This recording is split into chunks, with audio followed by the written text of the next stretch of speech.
Okay, we're good. You want to text Zach and tell him we're live?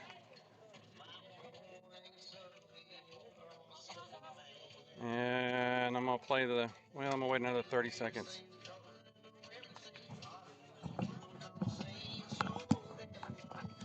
Yeah, we're close enough.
High snap, play action, Nichols underneath, caught, gets away from one tackler, gets away from two tacklers, down the sidelines, one man to beat, stutter step, getting away to the end zone, number 8, Dylan Talley, touchdown, Bowie.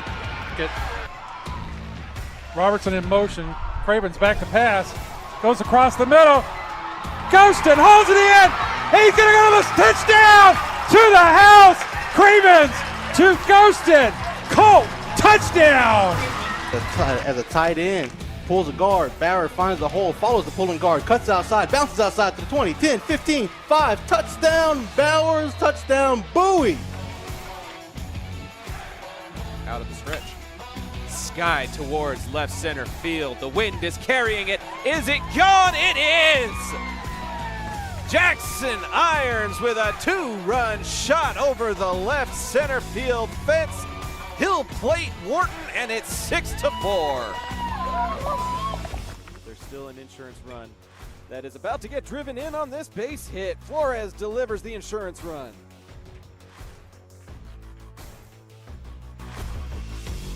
Burkle out of position. They've got to pass, and they've got to go! Patomeco with the pass.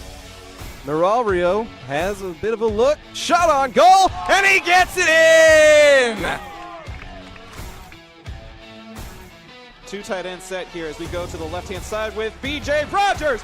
Rogers is into the second level. B.J. Rogers to midfield. One man trying to catch up to him, but he will not. Number 6 in for 6. That will do it. This broadcast is under intellectual property and may not be repurposed or reproduced without express written consent. Enjoy this presentation. It's game day in South Grand Prairie, Texas, and Zap has the action you're looking for. Broadcasting live, this is Texas High School Baseball presented by John Wade Roofing. The pregame show is coming right up after these commercial breaks.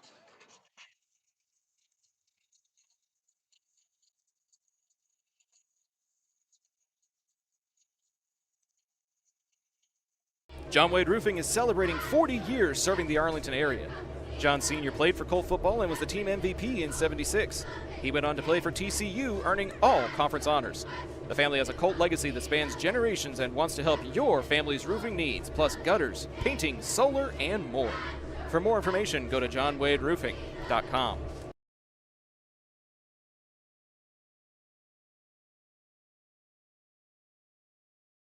If you're a small business owner looking for reliable insurance coverage, or perhaps just navigating the complexities of Medicare, look no further.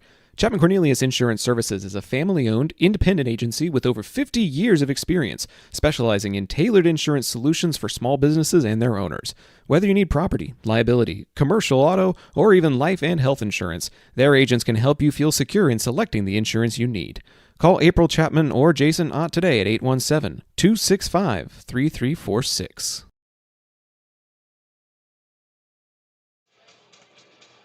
Good evening, baseball fans. Live from Warrior Field on the campus of South Grand Prairie High School. This is Zach Arnold Productions bringing you District 8-6A action. The South Grand Prairie Warriors hosting the Bowie Volunteers. We're glad to be with you. Tim Costello by my side. Welcome, Tim. Happy to be here. Really excited. Just want to remind everybody, fans, the pregame show is presented by Chapman Cornelius Insurance Services, a family-owned business with a team of professionals who have served the Arlington area for over 50 years. Don't insurance be a headache? Chapman Cornelius can help you create a custom insurance plan tailored to your small business's needs and budget. Call April Chapman or Jason Ott today at 817-265-3346 or go to www.chapman-cornelius.com. Thanks, Tim. We're very appreciative of Chapman Cornelius being longtime sponsors of Zach Arnold Productions and glad to have them along this year. So we've got a heck of a game lined up for us here tonight. Tim, they came off of a fantastic extra inning affair on Tuesday night at the ballpark at Bowie. Went 9 innings in that ball game. First time I've seen an extra inning ball game this year. And unfortunately for the Bowie Volunteers, South Grand Prairie got a run in the top of the 9th inning, and that's all they needed. closed out the Bowie Volunteers, who got the bases loaded in that bottom of the 9th inning and couldn't bring a tying run across. And the South Grand Prairie walked away with a 1-0 victory in that game Tuesday. Baseball's an interesting game. I feel many times when there's something a little bit extra, something emotional on the line, it tends to push you over the hump. In a game where no one could find an edge, the team with literally everything to play for, with full hearts, full emotions, found a way to push through. And at the end of the day, everything's up for grabs today because they found a way to eke out a ball game on Tuesday night, right? If they don't win that game Tuesday, then today's game is, hey, let's let some freshmen play and get some experience and whatnot. Now, today's game, this is for district, right? Like if you win this game, there's a 1-game playoff, and you hold your own fate in your hands tonight. If you're a South Grand Prairie Warrior, if you're a Bowie Volunteer, hey, who doesn't love playing spoiler, right? Like, who doesn't love being the team that kept you from winning it all?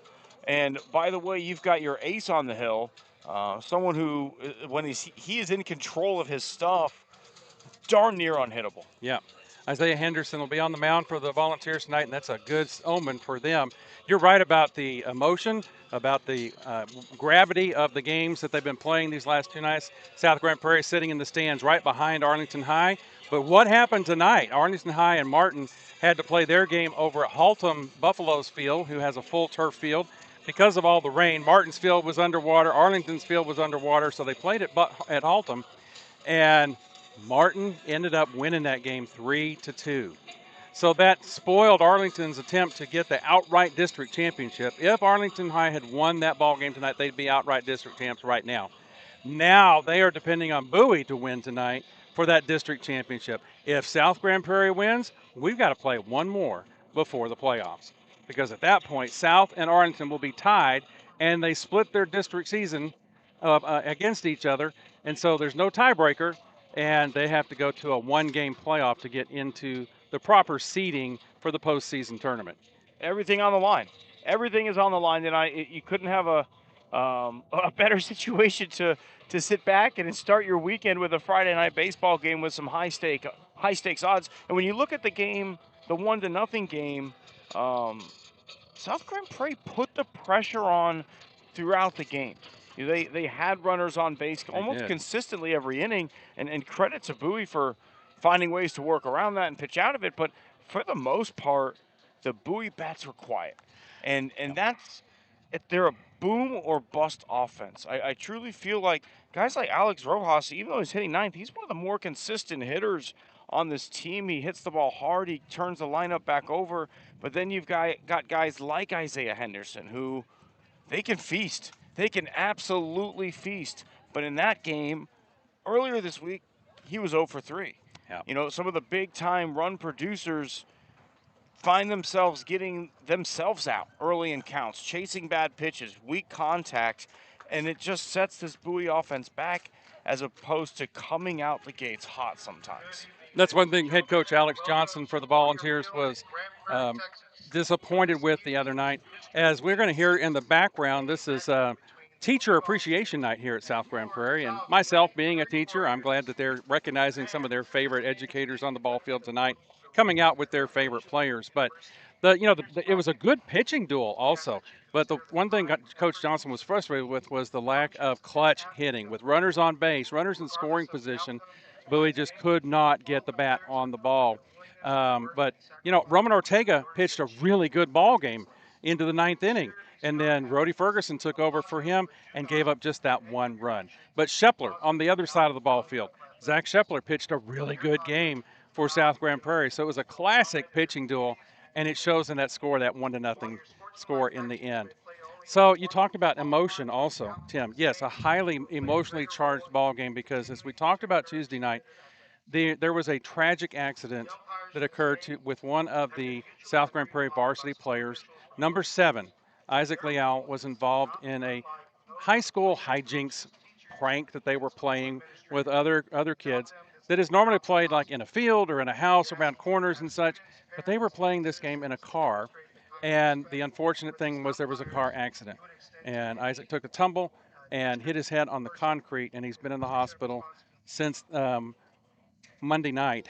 And we checked on his status here this evening, and I believe they are doing a moment of silence.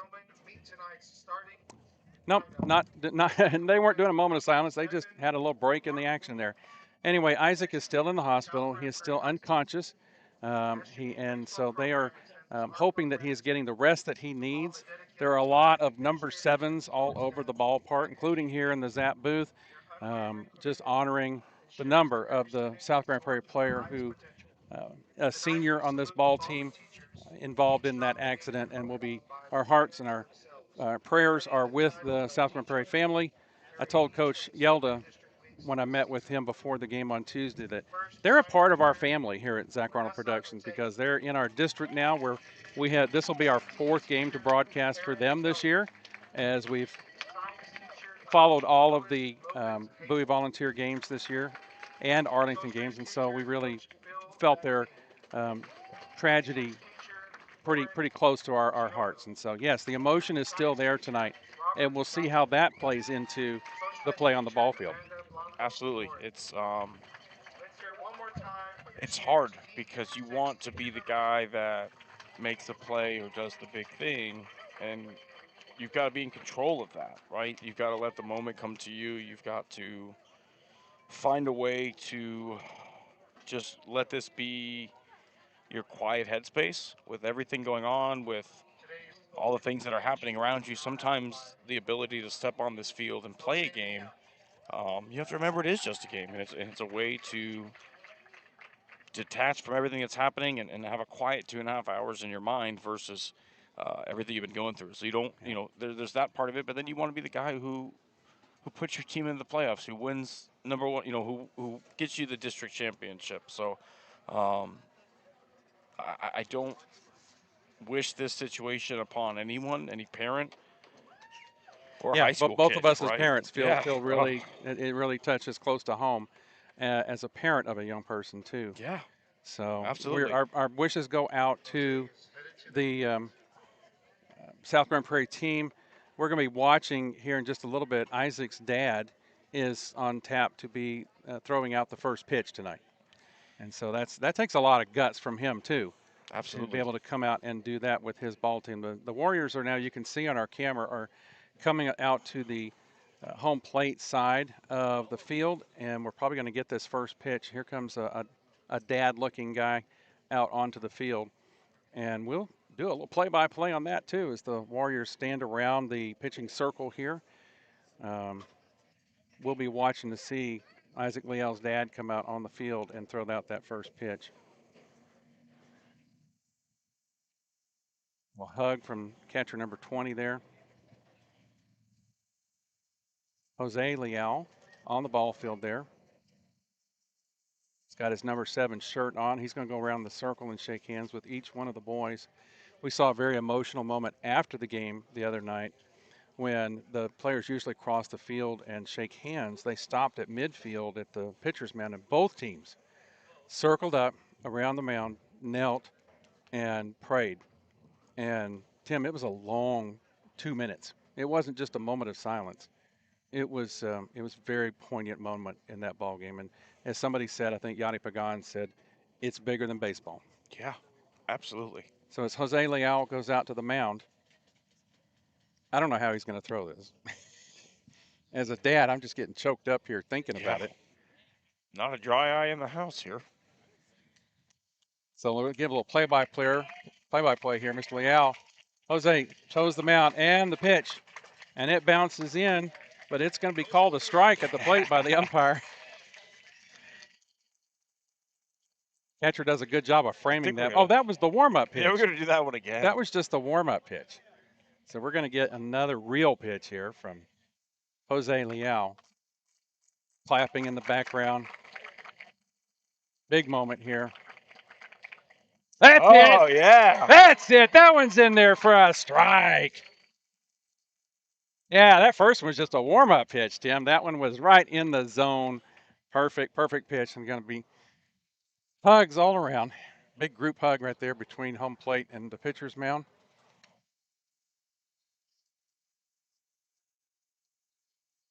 Nice moment. Nice moment here as the family members come together.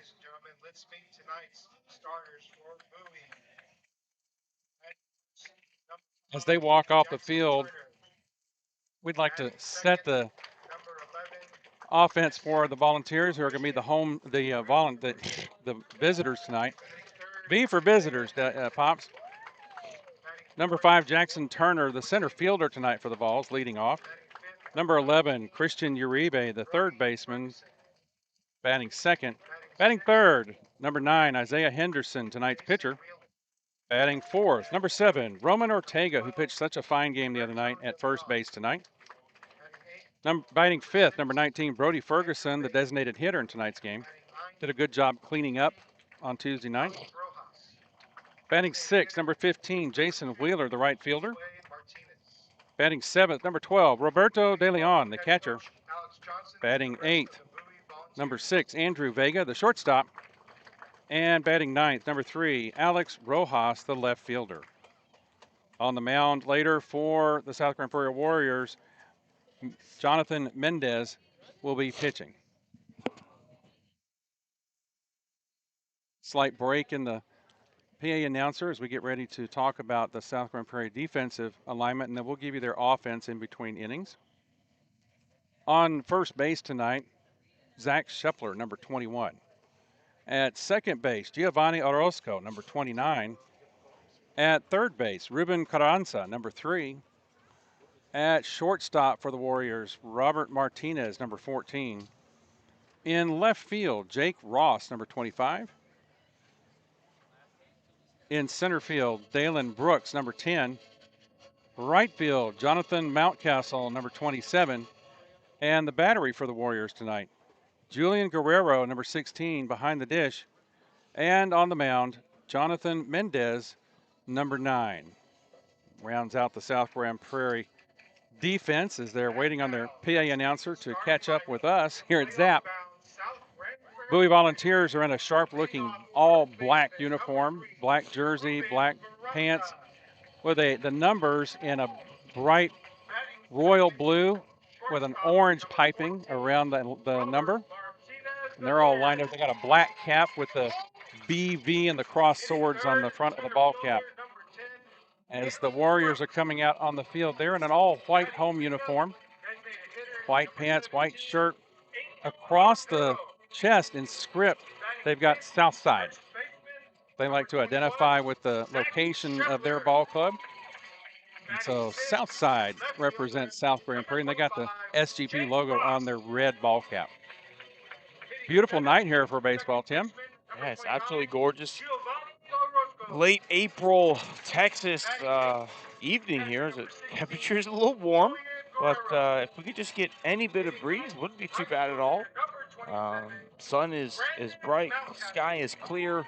Some really great handshakes going on over in the South Grand Prairie dugout. They got a hype man, number 6, in the shorts and jersey look, but he's got a custom handshake for everybody who's starting tonight. That's part of the fun that is baseball. Absolutely. We're going to hope for that sun to go over the left field fence by about 7 o'clock, and then we'll be able to see what's going on. They called the ball game for you. Final regular season home game of the year for South Grand Prairie. If you're South Grand Prairie, obviously so much on the line. It's teacher appreciation night. You want to win for district championship. You want to win for your teammate. You want to finish the year strong with the final district game of the year. A lot going on. So for Bowie, it'll be a little easier to quiet their mind and just play baseball today. Versus South Grand Prairie, any one of those things could be disruptive. And you've got like 4 of them that you're trying to focus through. So we'll see if the Warriors are able to take on that Warrior mentality and find a way to force a playoff, or if Bowie can play spoiler tonight. Yeah, there's all kinds of potential in the way the seating lines up, but we're going to step aside here just for a second as the PA announcer is going to honor America with the playing of the national anthem. And we'll step aside just for a moment to let you listen in on the ambient mic to that. We'll be right back.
All right, welcome back as the teams head back to their dugouts.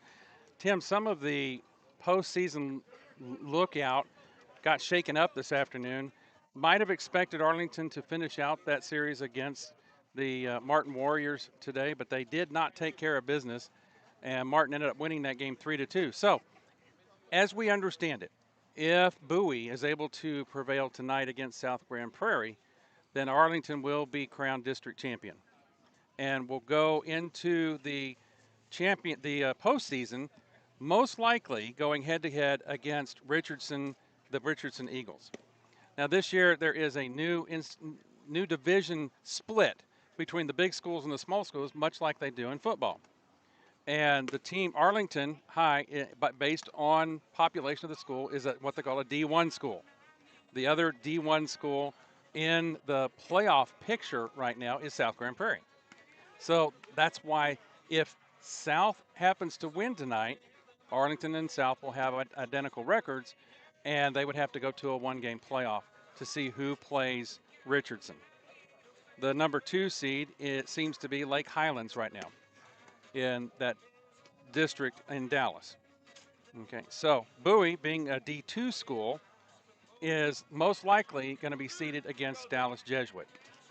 So there's a lot, like you said earlier, there's a lot at stake in this game tonight. Had Arlington won that game this afternoon, there might not have been as much at stake tonight, except pride and winning the ball game for your teacher stuff. But now we've got the extra layer on top of that of the potential for a playoff game.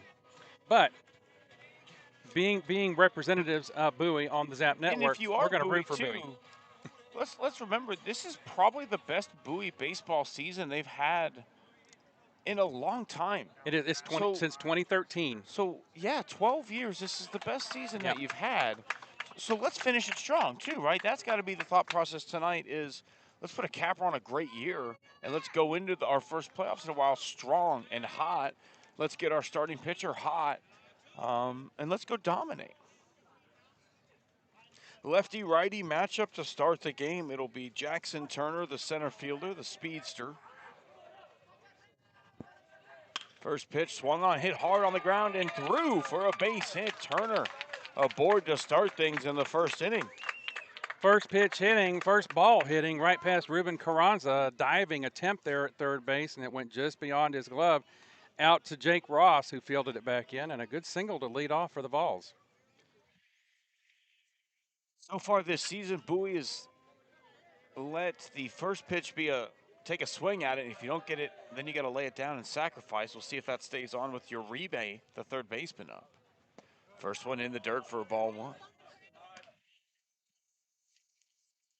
And Jonathan Mendez, the lefty, looking to pitch his team into a play-in, playoff game. The 1-0 offering is just a bit high for a ball. Maybe a touch outside. The angle here makes it tough to tell.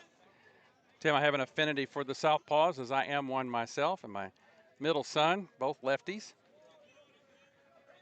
Always a subtle root for the lefties in the back of my mind. 2-0 pitch, showing bunt, takes it, the throw down to second base, not in time. Turner was moving on the pitch, that's a stolen base. And Uribe ahead 3-0 in the count. Good job by the Volunteers to get the speedy Jackson Turner after that base hit down to second, get a man in scoring position. Guerrero wants to go have a quick conversation with his starter, Mendez. See if the bunt is still on or if they let him take all the way. Takes all the way, and it's ball four. The first two runners reach to start this ball game. Good discipline shown there by Christian Uribe. You would expect with a 3-ball, no strike count, leave that bat on your shoulder and force the pitcher Mendez to come into the zone. Uribe did a good job of watching that one to get the walk. That brings up Isaiah Henderson, the pitcher, with an opportunity to help himself in the top of the first inning. 2 on, nobody out. Henderson has some pop. Takes a look at a breaking ball in there for a called strike, and that might be just what Mendez needed, just to get me over. Curveball, get a feel for that breaking pitch. Pitcher on pitcher here as Henderson's looking to help his cause there and bring a runner home. Big swing and a miss from Henderson. He tried to make it 3-0. Yes, he did. To feel the breeze off that bat all the way over here. It was very stale night, I feel like. We need that breeze. Step off, and no one covering at second base, but Turner goes back in either way.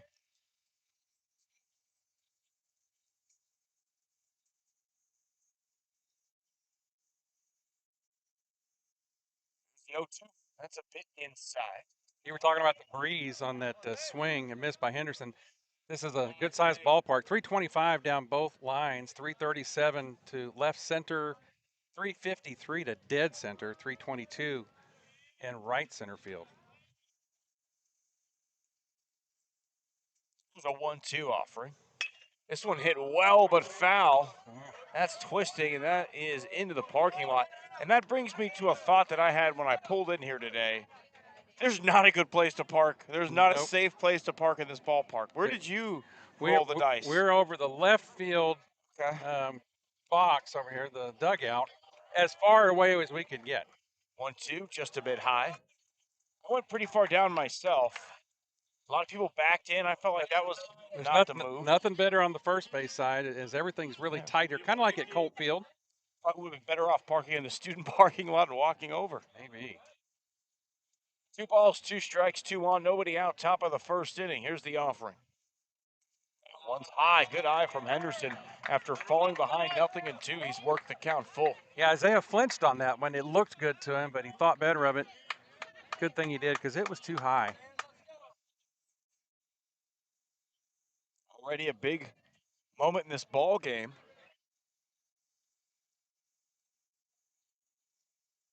Kicks and fires. All 4.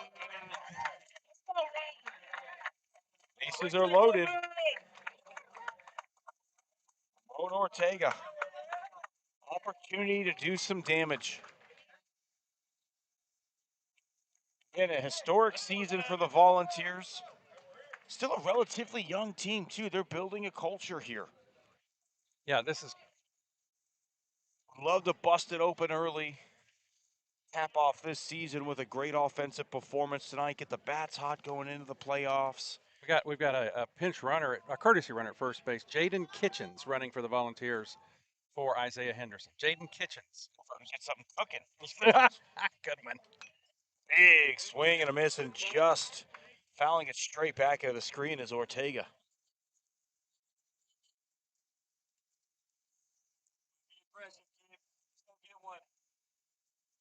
Volunteers with a good opportunity here. Their top half of the first inning. Minimum something deep to the outfield scores a run. This one misses high and outside as Mendez is having trouble finding the zone early on. And it's with the fastball. It's not nibbling. It's not. He's missing. They're all up high. A little early on the release point.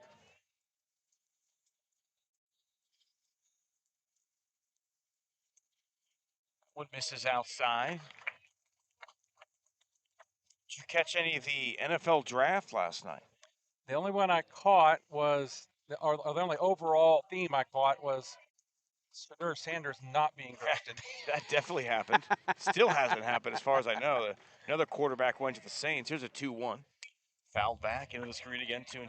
Tyler Shaw from Louisville went to the Saints. Well, all the teams that were reportedly rumored looking to take Sanders all took a pass on the first round. A lesson for any of our young athletes, hey, maybe if you are a little less arrogant. Well, and you know what? As long as you're at college on a scholarship, get that dadgum degree. I disagree with you on that one. Then play ball. Educator's opinion, my slanted opinion.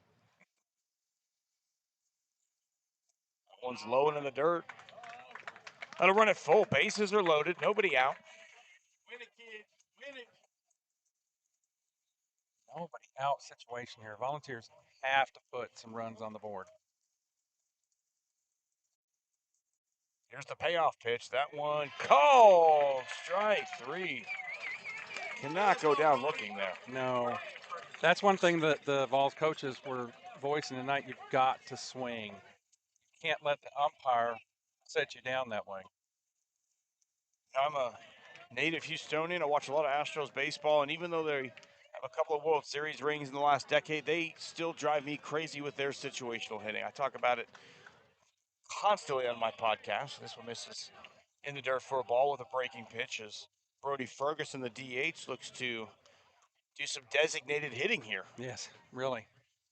So you got your University of Houston Final Four basketball cap on at the game tonight.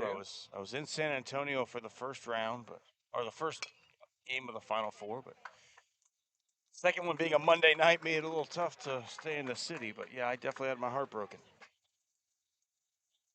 1-1 count here. Jason Wheeler, the speedy right fielder, on deck, taking some cuts here in front of us. Again, got to find a way to put something in play. Brody Ferguson needs to be Mr. Clutch here. There's a 1-1. This one hit into the air down the right field line, playable. And he misses it. He missed it. Dropped. He missed it. The throw to second First base second. is in time, so they will get an out. Run comes home to score. And that's the first run of the ball game for the Volunteers. That run scored by the Vols is their first taco tally. All first runs of the game are presented by Taqueria Taco Express this season. Visit any of their 4 locations on Taco Tuesday for their $10 meal special. Really no harm, no foul there as you were able to get the force out. So really, I don't even think that's an error. It's an error with a fielder's choice. Yes, I think is how you score that one. Hey, run does come home to score, so sacrifice fly, E9, fielder's choice. Turner comes in to score. Testing my abilities here. With 2 outs, here goes the runner towards second. The throw was intercepted by the second baseman, seeing if maybe Uribe tried to come home. He does not, so now that is a stolen base for Ferguson. Yeah, on that play to right field, Uribe tagged up also. Turner tagged up at third and scored. Uribe tagged up at second and made it to third. So now Mendez will step off. Uribe at third and Ferguson now at second for the Volunteers with 2 out. Wheeler with a couple runners in scoring position, trying to take advantage. This one just a touch.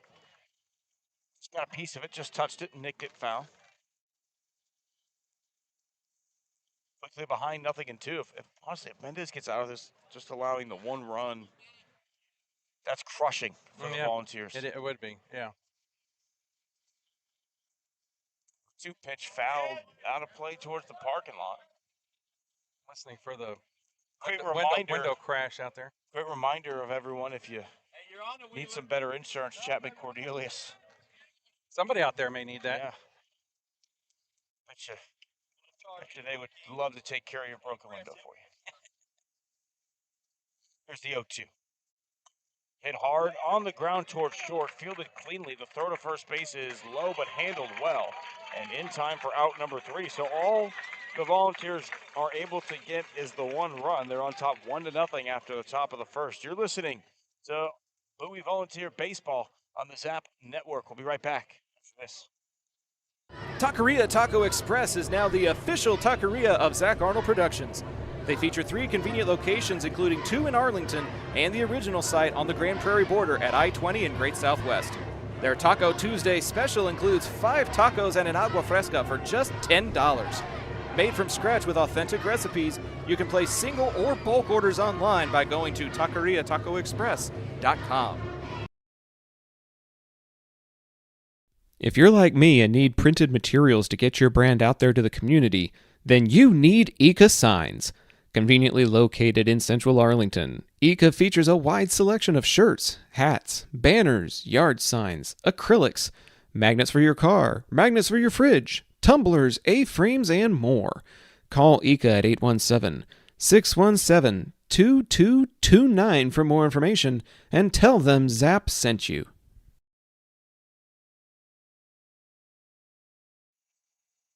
Welcome. Oh, sorry about that. We walked on each other there. Bottom of the first inning. Welcome back out to South Grand Prairie. Let's take a quick second to set that Bowie Volunteer defense. Roman Ortega, number 7 at first base. Josue Martinez at second base. Christian Uribe at third. Andrew Vega at shortstop. Alex Rojas, left field. Jackson Turner, center field. Jason Wheeler, right field. The battery, Roberto De Leon behind the plate. And Isaiah Henderson on the mound. Let's take one more quick look at the South Grand Prairie lineup. The top 3 go Carranza, Martinez, Brooks, Arapo, Shepler, Ross, Orozco, Guerrero, Mountcastle. The starting 9 for the Grand Prairie Warriors. Again, Isaiah Henderson pitched an absolute gem a couple of weeks ago, including an immaculate inning. For those of you unaware, that's 9 pitches, all of them strikes, 3 strikeouts. It was amazing to watch. He struck out the final, I think it was 8 or 9 batters that he faced in that game. Got better as the game went on. Again, you got to earn it when you want to win and find a way to play in the playoffs. This guy's going to make you earn it. There are going to be no easy pitches during the at-bat. He's not going to give at-bats away. He's going to give you his best stuff. Come and hit it. You know, there was a scary moment for the Volunteers mid-season when he was playing, Volunteers were playing against Arlington High, and he hit a ball, kind of a dinker down the line, ran through first base, but turned his ankle. Came up hobbling as he went past first base and had to come out of the game. And everybody was very concerned about how serious the injury was, but he was back out there the next game as a DH and then ended up pitching in the next series. So fortunately for Bowie, it wasn't that bad. So now here is Carranza looking to get things started. First pitch popped up foul and out of play over our heads for strike number 1. Henderson, a big-time velo guy, touches high 80s, low 90s with the fastball.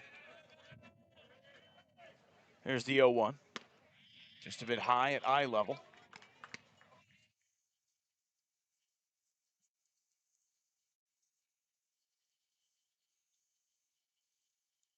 The 1-1 offering. That one looked pretty good and is at the knees for a strike. 1 and 2. One of the reasons I love calling games with Isaiah Henderson on the mound, he's a fast worker. Once he gets into a rhythm, he rocks and fires. as he's already bringing his 1-2 offering. Oh, that's a tough take. Doesn't get the call. Yeah, much to the chagrin of the Bowie fans that are crowding the ballpark here tonight. Strong showing for the Volunteer faithful. There's a 2-2. Just a bit low. A lot of good catchers in this district, and I think De Leon's right there with them as far as one of the best. Good battle here as Carranza's worked it even, and he draws the walk. Leadoff walk for Carranza. So both teams able to work the leadoff base runner on board to start this game. That brings up Robert Martinez III, the shortstop. Made the play to record the final out of the top of the first inning. You know, Robert, I guess, etches something into the batter's dirt there, except there's no dirt. I'm not sure baseball players are ritualistic, though. Once you started doing it in Little League, you keep it going. First pitch shows bunt, takes a called strike at the knees. Coach Yelda looking to play a little small ball to move that runner on to second base. When you're facing a guy like Henderson, a one-run deficit seems like a mountain sometimes. Here's the 0-1. This one hit on the ground, diving play, unable to come up with it. The ball's into the right field corner. Being held up at first is Martinez the third, but going first to third is Carranza. As now the Warriors have a little something cooking in the bottom of the first inning. Yeah, hot shot there to Josue Martinez, who is not the regular Volunteer second baseman. He has slid in here late in the season due to some other circumstances on the Vols team. But sometimes your best ability is availability. Yes. The Volunteers facing a little jam of their own here in the bottom of the inning. So now first and third, the runners at the corner will play in. Shortstop and second baseman at double play depth as Dylan Brooks takes a look at ball one. It's the center fielder. Brooks had a heck of a game the other night with a double and a triple, and then they ended up intentionally walking him in his third at bat. First IT I've seen all year. Brooks looks like he's ready to play D1 ball right now. There goes the runner. This pitch fouled back into the screen. A little hit and run going on there, but Brooks not quite able to straighten that one out into the field of play. All that effort by Robert Martinez III, and he's got to go back to first. 1 ball and 1 strike. Henderson trying to keep this a 1-run lead as he steps off and looks the runner back to first base. As you mentioned, Brooks, a great night earlier this week, a couple extra base hits. Here's the 1-1, runner takes off again. This one is a called strike. They let him have it. Stolen base for Martinez. 1-2 the count. I don't necessarily mind that play. Henderson's got such good stuff that he's very well capable of striking out the side from this point as the 1-2 hit into the air, shallow right field, but playable. Coming in hard and making the play on the run for the first out of the inning is Wheeler. Good job by Wheeler there and taking a look at the runner at third base as he's facing that position, making sure that there was no attempt to come home by Carranza. That's going to bring up Angel Arpero, the designated hitter.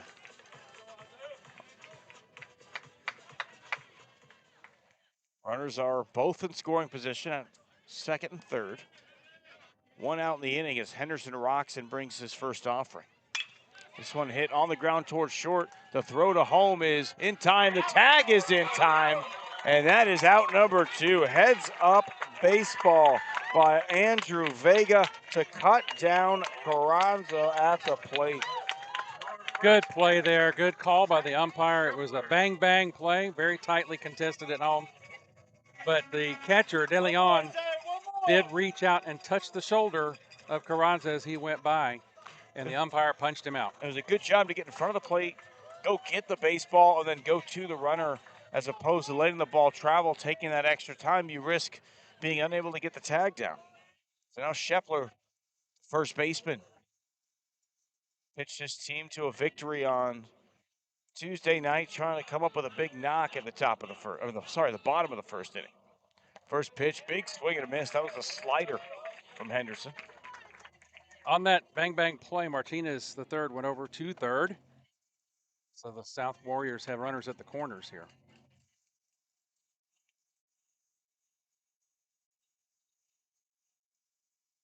Oh, 1 is just a bit outside.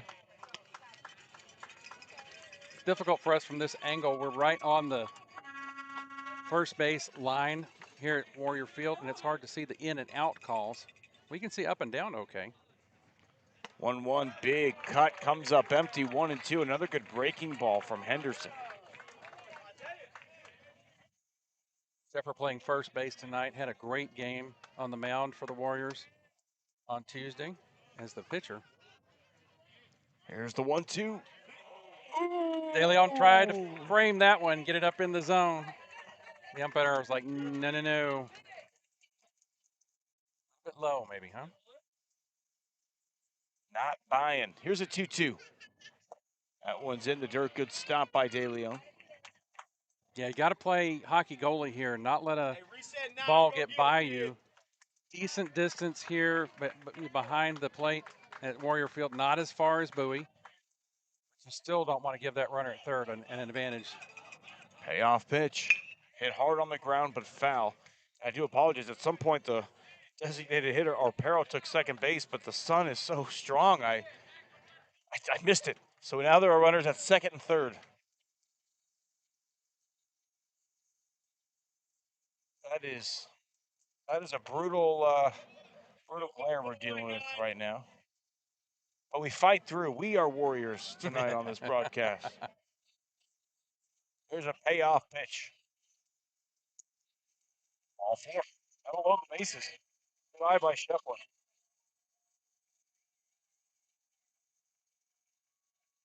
There are 2 outs here, so we just need Henderson to bear down here and take care of what's going on at the plate. Not worried about Jake Ross as he comes up to bat. Ross did get a double in his in the 9th inning Tuesday night. That's the knack for clutch knocks, it seems, as he takes a breaking ball just a bit inside. Well, he got the RBI that won the ball game for him ultimately. Gonna find another clutch knock in the first inning as this one trickles away from De Leon, but he corrals it quickly and gets it back to Henderson. Deep breath, kid, deep breath. Bases are loaded, 2 outs, 1-0. The lead for the Volunteers, bottom of the first inning. Henderson brings it 2-0. That one's high, ball 3.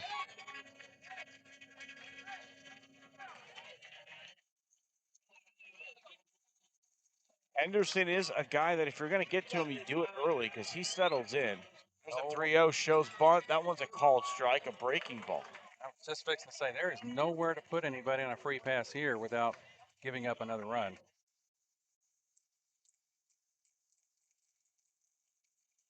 One. Good looking heater gets the strike.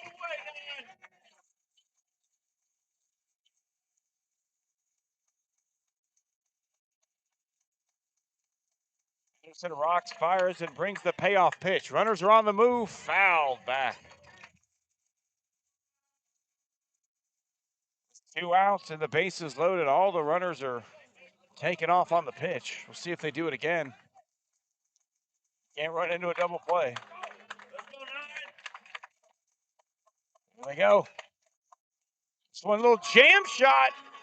Coming in and sliding and making a play. What an unbelievable catch from the second baseman, Josue Martinez. That was in no man's land, and he puts it away for a huge third out. We head to the top of the second inning. It's a 1-0 lead for the Volunteers on the Zap Network. We'll be right back after this. Page's Pretty Roots is a Texas-based small business where you can discover handcrafted treasures designed to nurture your body and soul. From custom t-shirts that showcase your unique style to nourishing sugar scrubs and moisturizers made with love. Whether you're looking for a fun fashion statement or all-natural self-care, you'll find something special here. Shop now and experience the magic of handmade by scanning the QR code or searching Page's Pretty Roots on Etsy.com. Hey, this is John Wade Jr., Colt Football 97, class of 98. And the next time you have a roofing issue, be sure and call Arlington's favorite roofer, John Wade Roofing. Look us up on the internet at johnwaderoofing.com.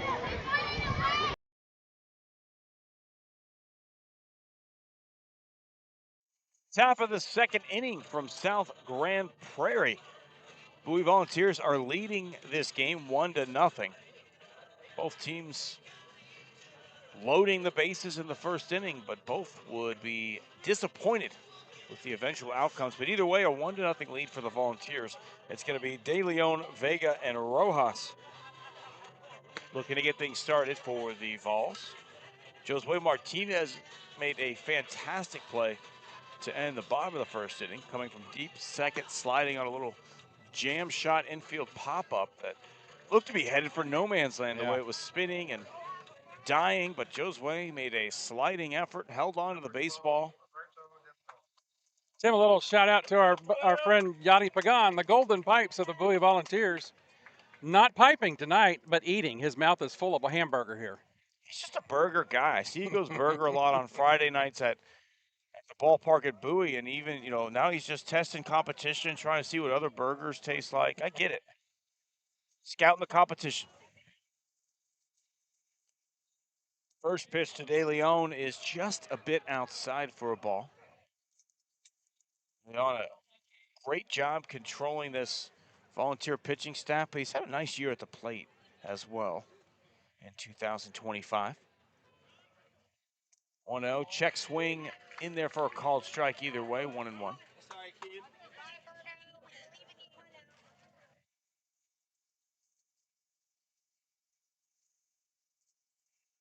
Sun setting behind the pitcher Mendez as he brings the 1-1, offering swung on and missed, 1-2. Yeah, sun setting right over the pitcher's mound, and it's silhouetting the pitcher and wreaking havoc with our ability to see. 1-2, swing and a miss, strikeout. Number 2 for Mendez. If I was a photographer, I feel like I could take a pretty iconic photo tonight with the way the sun is. Unfortunately, I am not a photographer, and most of the photos I take get vetoed by my wife. I get told, take that one again. Let's go 6. Not that one. Did you take more than one? First pitch is just a bit high for a ball. Or, I look terrible in that picture. My wife never looks terrible, so I could never imagine a world where that was uttered, but there's the 1-0 in there for a called strike. My daughter Sawyer has her first dance recital tonight. See the Saturday performance tomorrow, but very proud papa. She's worked so hard all year. Here's the 1-1. This one hit on the ground towards short, fielded cleanly. Throw across the diamond is low, but handled well for out number 2. One of the things I love so much about this time of year, the teacher appreciations, the performances, the playoffs, everything culminating, right? The star is done, so we can have some fun, essentially. All of the work that these kiddos have been doing. There's a big mariachi competition in Fort Worth this weekend. First pitch to Rojas. This one hit into right field. It's going to be down for a base hit, and I mentioned it at the top of the ball game. I think Rojas is swinging the best bat of anybody on the team right now. Yep. Hopefully we can get some more, another base hit out of Jackson Turner here. Back to the top of the order. Turner singled, stole a bag, came around to score on the dropped fly ball in the first inning.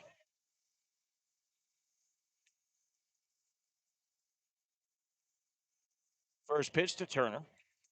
Big swing and a miss, just a bit tardy on that fastball.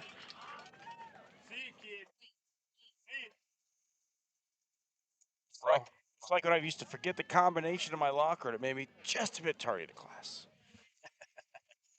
Now the tardy bell is just a mere suggestion. Tardy bell rings, and there's still 200-300 kids meandering down the hall. I used to have a Spanish teacher. She would lock the door and make you go get a tardy slip from the office in order to get into class. Here's the 0-1. Senorita Foster was her name. Not a fan. She was mean. Because we had a 9th grade center and then a main building. So I had to go all the way from the 9th grade center to the main building for Spanish in 7 minutes. Sometimes it just didn't happen. Here's the 1-1. Swing, miss.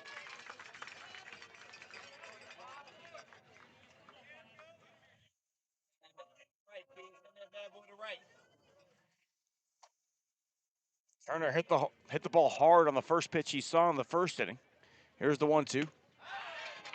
Seemed like he got a piece, but the catcher hung on anyway for out number 3. So a foul tip into the glove will end the top of the second inning. 1 runner left aboard after a 2-out single. We head to the bottom of the second, 1-0 the lead for the Volunteers. We'll be right back on the Zap Network after this. Hey, Arlington residents, if you're like me and tired of rising insurance rates, then it's time to make the switch to Chapman Cornelius Insurance Services. Since 1984, they've been your trusted local insurance experts, offering competitive quotes for all your needs. Auto, homeowners, umbrella, renters, boats, and even classic cars. Why settle for less when you can get the best? Compare coverages today and see how much you can save by visiting chapman-cornelius.com.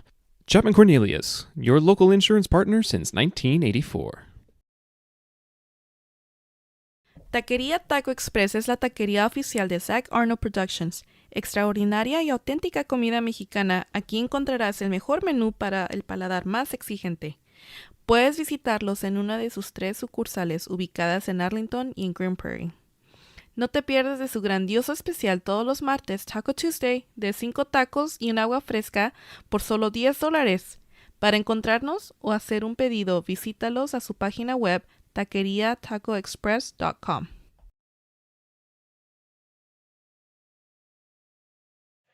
Bottom of the second inning from South Grand Prairie. Henderson out there for his second inning of work. It's going to be Orozco, Guerrero, and Mountcastle. The 3 looking to get something started in this second inning. Orozco had a pretty good game Tuesday night. He had a late in the ball game. He had a single and a double, to his credit. Henderson kicks and brings the first offering of the second inning. That one bounces short of the plate for ball 1. And we were talking in between the break.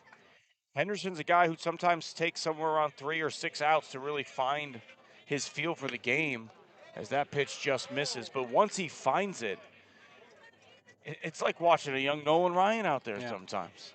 Here's the 2-0.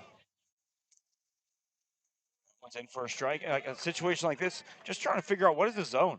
I feel like our umpire tonight maybe has a little bit of a lower zone, doesn't give the high pitch as much as the 2-1 hit pretty well into left center field. Going back on it is Turner. He reaches up and he puts it away. Fantastic running catch for the Volunteer center fielder for out number 1. Big shouts of ohs and oh my's from the crowd as that one really was launched out there to center field. Turner able to track it down for the out. Roscoe definitely barreled that one up, but again, Turner, a speed demon. He was actually playing in right center, made his way into the left center gap to put it away. First pitch swung on and fouled out of play from Julian Guerrero, the catcher.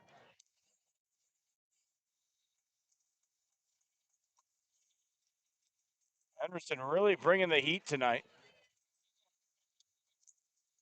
Probably one of the harder throwers in the district. I haven't seen everyone, seen a lot, and I have to think this guy's fastball, one of the more electric ones in this district. Here's the 0-1. Popped up, foul, out of play again.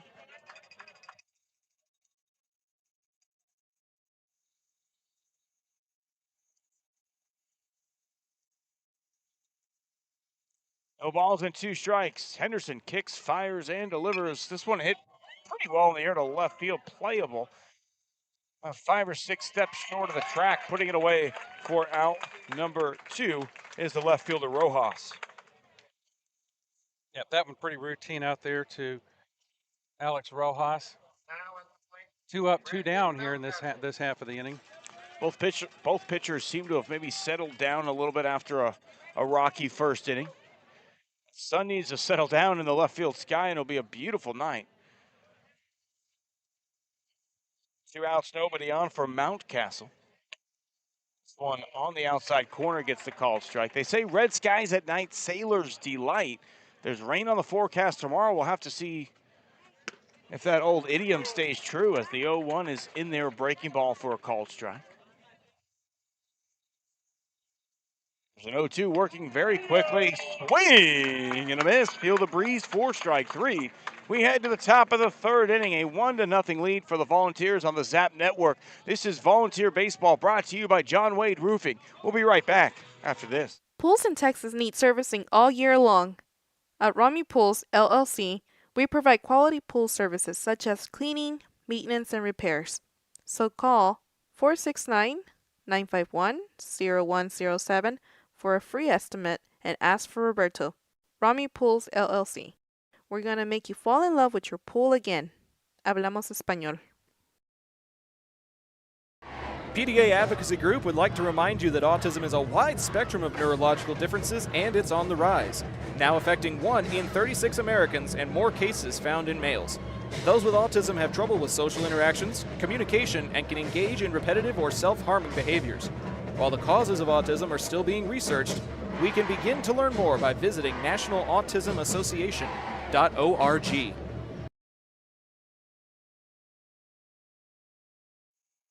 Welcome back to the campus of South Grand Prairie High School for this district ball game between the Bowie Volunteers, the visitors, and the home team, the South Grand Prairie Warriors. It's 1-0 Bowie at this point. Looking to add on a few more here. Pops Arnold with Tim Costello bringing you all the action in this final regular season district game. Tim, both of these teams headed to the playoffs. Now they're playing to determine what their seeding is going to be. Who will they play? Big moment, and we just saw our manager for Bowie come over. Just a quick little comment to Uribe. They want these guys looking at right center off of Mendez right now. He doesn't have big-time velo, so you can try and go back up the middle and still get around on an inside pitch on someone, a lefty like this. Uribe is leading off, and the first pitch is swung on and hit to right field. Right fielder's camped under it. He's going to squeeze it this time and make the play. Chance to redeem himself after dropping a can of corn early in the game, but got away with it after getting the force out at second base. That'll bring up the pitcher for tonight, Isaiah Henderson. And on deck is Roman Ortega. Those are the 1-2-3 batters this half inning. Jonathan Mendez on for his third inning of work here tonight, as the sun so slowly sets behind the left field fence. Mendez first pitch, a little bit low and inside for ball 1. Ortega, strikeout victim, his first time up this evening. Mendez was able to catch him looking at one, caught him flat-footed. Mendez doesn't like the sign from his catcher and steps off the plate. Resets himself.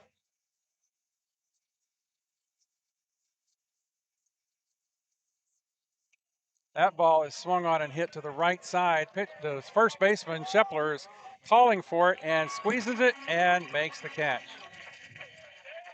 Big swing from Henderson. Hit it hard, but hit it high, right? And when you see one go that high up, that's tough to find in the spot that we are right now. That'll bring up Roman Ortega, the pitcher for the Volunteers Tuesday night. Did a very good job keeping the balls in the game all night. They just couldn't get any run support for him. First pitch from Mendez is swung on and missed. That ball was wildly kind of in the dirt. Strike 1 to Ortega. Ortega went down looking in that first inning and really kind of bailed Mendez out, allowed him to get some momentum. That pitch misses the strike zone for ball 1. 1 ball, 1 strike on Roman Ortega, playing first base for the Vols tonight. 2 outs in the inning, the 1-1 pitch. Swung on and hit to the hot spot at third, but right past a diving Ruben Carranza, and Ortega will be on with a base hit. Seeing eye single there with 2 outs. Good piece of hitting by Ortega to just not try and do too much. Find the hole in the defense, put the ball on the ground, and keep this lineup moving over. That'll bring up the designated hitter for tonight's ball game, Brody Ferguson. Ferguson plays a little first, also pitches. Up here with a runner at first and 2 outs in the inning. Mendez comes set and takes a look at first, but comes home. First pitch is a called strike one. And one of the things, managers Volunteers Ball Club talked about is being aggressive early in the count. I think they let too many of the hittable pitches early go by. 0-1 pitch to Ferguson. Swung on and hit. That's in right field. Right through the first and second baseman to right field. That'll push Ortega down to second. Ferguson will take up shop at first base, and the Volunteers have something going here with 2 outs. A little 2-out rally for this Bowie offense. We'll see if Wheeler can keep the train moving. Jason Wheeler, the right fielder, coming in to bat. Should he get the opportunity, Roberto De Leon on deck. Wheeler steps in and does his routine tap across to the other batter's box. Mendez takes a look at second and comes home. First pitch is a called strike one. Roman Ortega at second. Brody Ferguson at first for the Volunteers with 2 outs. Mendez takes a look at Ortega. Comes home. That one's shot to the right side towards the dugout, almost on deck batter, De Leon. Some of these swings are a little tentative. Volunteers. Even the base knock from Ferguson was kind of a little tentative poke cue shot. I'd like to see Wheeler take more of an aggressive hack. No balls, 2 strikes on Wheeler here. The delivery. High, ball 1. It's a lot of all arms. There's not a ton of, squish the bug, as they used to tell us at Coach Crowhop's summer baseball camp. Whole body into the swing. 1 ball, 2 strike to count to Wheeler. Swung on popped up foul out of play. It'll go into the parking lot. Oh, we got it. That didn't sound good when the whole crowd got into that one. Someone's needing Chapman Cornelius. Somebody's got some baseball size. That's what they call mayhem right there, right? That's the Allstate commercial. The count stays 1-2. Mendez pitch to Wheeler. Swung on an excuse me pitch. It's going to fall into no man's land. No, it doesn't. Play there by Dalen Brooks to come in on that one. Made that look easy, it looked like a Texas leaguer was going to fall in there, but not so. He covered a lot of ground to make that look really easy. Bring the Volunteers half inning to an end. We're going to take a break for commercials and go to visit our sponsors. This is High School Baseball on ZAP, presented by John Wade Roofing. A-frames that bring their A game. The next time you need to get your brand out to the community, go with the printers who are in your community, Ika Signs. With everything from wall signs to banners, printed tees to hats, Ika can even do same-day rush orders on select products. Visit ikasigns.com/shop to see their full list. That's ikasigns.com/shop. Ika Signs, a partner of Zach Arnold Productions.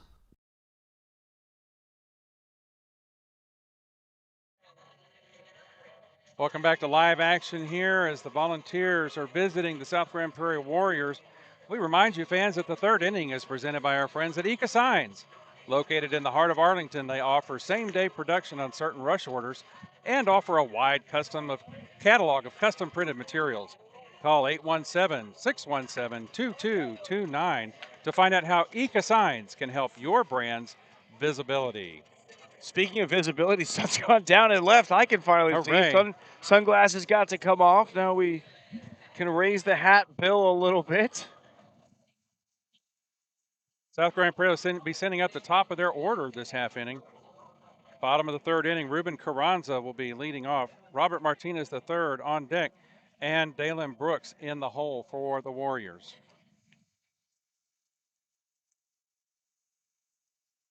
Getting some chatter in the YouTube feed on this ball game that the Arlington High fans are tuning in and rooting for Bowie tonight. Happy to have the Colt fans aboard the Bowie hype train. I've called more Bowie athletic events than any other school this year. First pitch from Henderson is up high for ball 1. Got a lot of Bowie football in the fall. I've had a lot of Bowie baseball in the spring. That ball is crushed to right field, but it's going to go foul. Ooh, that was headed for a sunroof. It was. Carranza leading off. Robert Martinez the third on deck. Dalen Brooks in the hole for the Warriors. 1, 2, 3 here. Isaiah Henderson on for his third inning of work. That ball is straightened out. It's going to be called by second baseman. Squeezed there by Josue Martinez. A little pop to second is the first out of the inning. Job by Henderson to settle in. We talked about once he finds his rhythm, he does a nice job of settling in. And maybe tonight's not a big heavy strikeout night. Maybe tonight's a weak contact night. That's okay. Outs are outs at the end of the day. It's a night when you are throwing contact ball and depending on your defense to back you up, as it did right there with Josue Martinez. Good play there to keep that one in his glove and get an out on the board. Henderson's now facing Martinez the third, the shortstop. First pitch to him is a called ball 1. That one looked pretty good, but home plate umpire not giving the call on the outside fastball. 1-0 delivery, down low and away, ball 2. Henderson looking to zero in on the zone here. That one's low. 3 balls, no strikes to the number 2 batter, Robert Martinez III. Shows the bunt and misses the zone and puts Martinez aboard with the free pass. Martinez stole a base last time he was aboard. We'll have to see how this Volunteer defense wants to handle the base runner. Dayton Brooks stepping into the batter's box. He had a double and a triple in Tuesday night's ball game. Flew to right field in his first at bat tonight.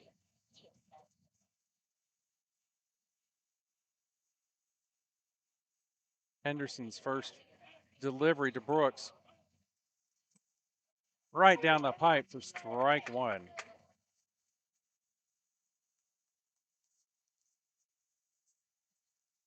This is a big at-bat for Henderson. My best versus your best if you're South Grand Prairie. Definitely. Throw to first.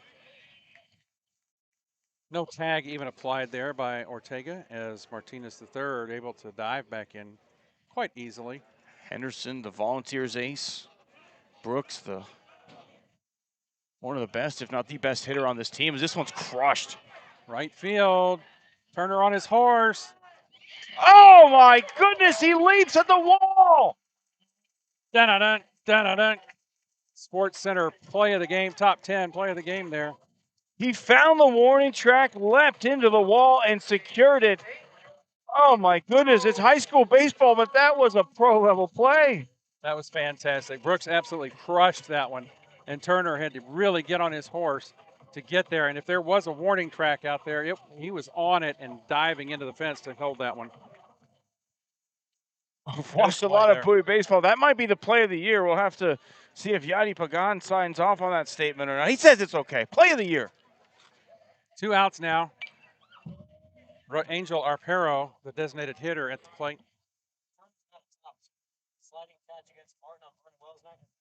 Yeah, he did have a great play on Vernon Wells' night. You're right.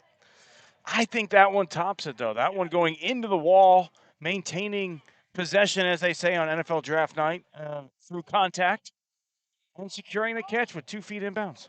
Timeout called at the plate by Arpero as he got tired of waiting on Henderson. Again, this is a 1-0 game. That would have easily put a run across the plate. Absolutely would have flated the runner Martinez III. Throw over there to check on him again, and he's back safely. But how about the approach by Brooks in that at bat? That ball was high and away, and he almost changed his angle, drug his back foot. Great piece of hitting to hit that one hard to right center. Tough break. A 1 pitch, runner going. Ball hit out to short. Vega scoops it up, throws it across the field, and throws it away. First baseman Ortega having to chase it down. Henderson steams into Martinez III, steams into second into third base. Arpero gets all the way down to second on the play. That was a tough play because it was deep in the hole, backhanded by Vega, and he had to make the throw quickly, but he did skip it short enough that you would have hoped your first baseman, Ortega, could find a way to scoop it, and I think he just mistimed it coming off the turf maybe versus playing at the grass field at Bowie. It's going to come in hotter off this turf, and that's something as a shortstop you're maybe got to skip it in there a little bit shorter so your first baseman can time it a little better. I got to give an error on that one, though, to Vega. E6. Puts runners at second and third base now for South with 2 outs. First pitch to Shepler. Called strike one, right down the middle. Good pitch there by Henderson. Henderson typically finds a way to work out of these tough situations. That one gets away to the plate. Here comes Martinez, the third. Throw is too high, and he's going to score. South Grand Prairie ties it up here. So an error and a passed ball. Henderson should have been out of this inning. Back to time, Zay, relax. Let's get him, kid. Let's go back. Runner goes down to third on the throw.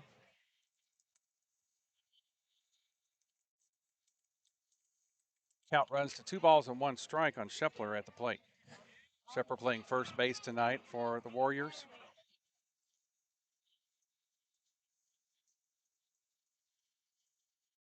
Henderson toes the rubber. The wind and the pitch home.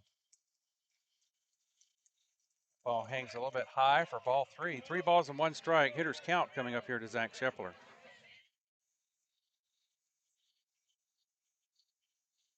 Three-one pitch. Misses that outside corner.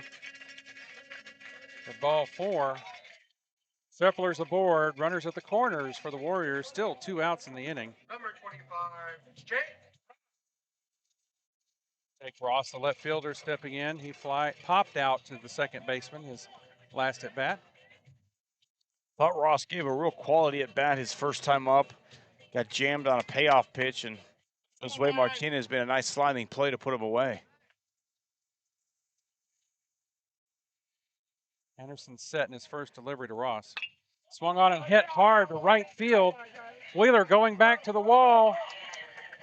Wheeler makes the diving play. He makes another great catch out there from Wheeler to preserve and stop the bleeding here and leave the tie on the board.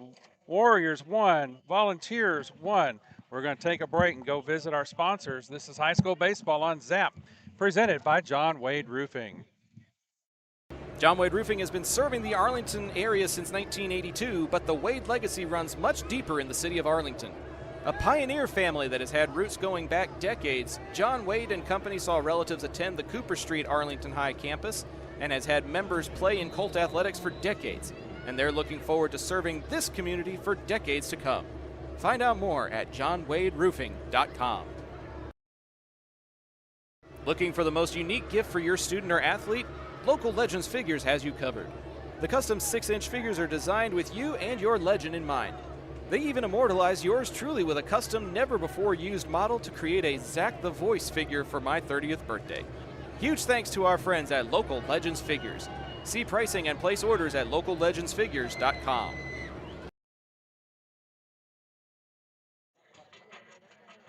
Beautiful night for baseball here in the south side of Grand Prairie. The South Grand Prairie Warriors hosting the Bowie Volunteers in some exciting District 8-6A action. Tied up at 1 as we head into the top of the 4th inning. Top of the 4th inning. Great plays by the Bowie Volunteer defense. Jackson Turner with a fantastic play off the fence and right center field. Jason Wheeler with a fantastic play on the warning track to end the inning. Great defense by the Volunteers. This half inning, we'll see Roberto De Leon leading off. Vega on deck, Rojas in the hole. 1, 2, 3. The 7, 8, 9 batters. First pitch hitting is headed to center field, but Brooks is wandering over, and he's going to put that one away. Looked like he made it very routine catch there. Made it look easy.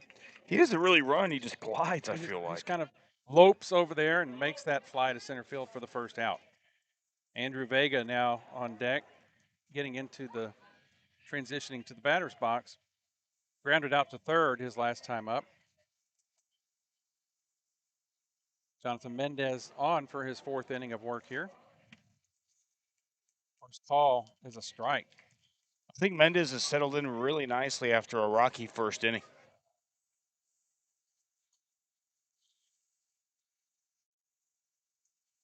Mendez, the lefty, comes set, and the pitch home. Swung on and fouled back behind us here. Count goes to 0-2. Mendez working ahead in the count. Wearing the traditional short knickers and the high red socks. Harkening back to the old days. 0-2 pitch, swung on and tapped. Excuse me, right past the pitcher. And it's booted by Martinez III. A slowly hit ball. Martinez III livid with himself after booting that one. Vega one on Martinez III. So I am going to give a base hit to Vega on that one, as it was slowly hit and not the easiest of plays. It wasn't right to Vega. I had that one as an E6. We'll have to see the official score. We'll arm wrestle over it later. Nevertheless, Bowie has a runner at first base with one out, and Alex Rojas steps into the plate. First pitch to him is a called strike. He got a base hit his last time up. Bowie looking to string a few hits together here and break this tie. Still no official ruling on the scoreboard out there. I don't think we're going to get one. I don't think so. We'll have to flip a coin between innings. Mendez steps off the plate, steps back on here, taking his time, taking a look at the runner at first, but comes home. Swing and a miss by Alex Rojas. Rojas way out in front of that off-speed pitch. Mendez working ahead in the count to both of these first two batters here. It's 0-2 on Rojas.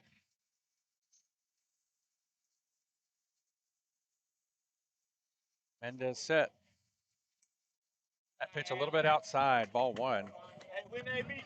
Catcher Guerrero had to slide to his right into that left-handed batter's box. 1 ball, 2 strikes. Pitch home. Swung on and missed. That time he was tardy. That takes us back to the top of the order in Jackson Turner. Jackson Turner making a fantastic play for the second out in the last half inning in the defensive side of the game. Giving him a Sports Center top 10 catch out there. Yadi Pagan and Tim both saying is the catch of the year. That one's a little bit outside for ball one. Turner singled and scored in the first, struck out swinging in the second. Mendez takes a look at Vega at first and comes home. High and outside. Ball two. Wouldn't mind maybe putting the runner in motion in this situation. You're up 2-0. They're not going to pitch out. If you get thrown out, you start the next inning off with the top of your order. Mendez set for the 2-0 pitch. 3 balls, no strikes to Jackson Turner. Expect Turner to leave the bat resting on his shoulder here and force Mendez to come into the strike zone. 3-0 pitch. Right in there for a called strike one. Hitters count now to Jackson Turner. 3 balls, 1 strike. Pitch. And 3-2. Both count now for Jackson Turner. The gall to throw a 3-1 changeup. That was a filthy pitch. Payoff pitch. Inside, and ball 4 issued there and putting Turner on base. We say what? Forcing Vega down to second. Bowie with another runner in scoring position here, and Christian Uribe coming to bat, the third baseman tonight, with a walk and a fly to right field to his credit. Should he get the chance, Isaiah Henderson, the pitcher, stepping into the on-deck circle. Mendez pitch home. A little bit high for ball 1. Uribe holding down the hot corner for the balls on defense tonight. Mendez comes set, takes a look at Vega, and comes home. Outside, ball 2. Where did that working ahead in the count go? Did I give him the announcer's jinx there? You might have a little bit. And he kind of gives me Perez from the formerly with the Rangers, the crafty lefty. Big time vibes. 2-0 pitch. Down low, ball 3. Again, he was able to work the count on Turner back to full. So just going up to 3-0 is not a usual place for Mendez to be. Again, expect Uribe to be just sitting on a pitch here. Yes, that's going to load the bases for Henderson. I don't think you're going to get away with this again. You had to face Henderson with 2 on and nobody out in the first inning. Now you got to face him with the bags juiced, but 2 outs in the 4th. I wouldn't want to keep pushing this. Look down the bullpen, wondering if there's anybody ready in relief. Bases loaded here as Vega gets pushed over to 3rd. Jackson Turner pushed out to 2nd. Uribe takes up residence at first base, and that'll bring out the pitching coach for the South Grand Prairie Warriors, just wanting to visit with his pitcher and settle him down a little bit. Big at bat in this game. Yep, it is. Big point. 4th inning, 2 outs, bases are loaded in a 1-1 game. And again, if you're just now joining us, everything's on the line for the Warriors tonight. As if they win, they will play a 1-game playoff with the Arlington Colts. Should Bowie win, Arlington is your district coach, or your outright district champion. Outright district champs, yeah. And they will have the 1 seed in the playoffs. If they lose, Bowie loses, then you have co-district champs. Then you have a playoff game for seeding. Mendez has pitched very effectively tonight, allowing just the 1 run through 3 2/3 innings. But now, with the bases loaded and 2 outs, he faces the best and most dangerous hitter in this Volunteer lineup, Isaiah Henderson. Bowie fans come alive behind us. Pitch over to 3rd, trying to get the runner at 3rd. Umpire says no. That was a close play, but he was back safely. Sneaky little back pick play. I like it. Vega needs to stay on his toes down there. It's a nice play coming off the mound visit, just to sneak that one in. Stealing out, maybe get out of an inning. Vega got away with that, and now you bet he's on his toes now with the adrenaline pumping. Pitch home to Henderson. In there for a call, strike 1. Henderson took some big hacks his first at bat, fell behind 0-2, and then worked the count full before drawing a walk. 1 pitch, really high on that one. 1 ball, 1 strike to Isaiah Henderson. Pitcher on pitcher here. Number 9 versus number 9. Volunteer number 9 looking to help his cause and the team's cause here with a 1-1 count and the bases loaded, but 2 outs. The pitch swung on and popped behind us here. That was a big time cut from Henderson. See if he gets a little more shorter and more direct to the baseball with 2 strikes. This guy's got so much pop, he could choke up and still knock 1.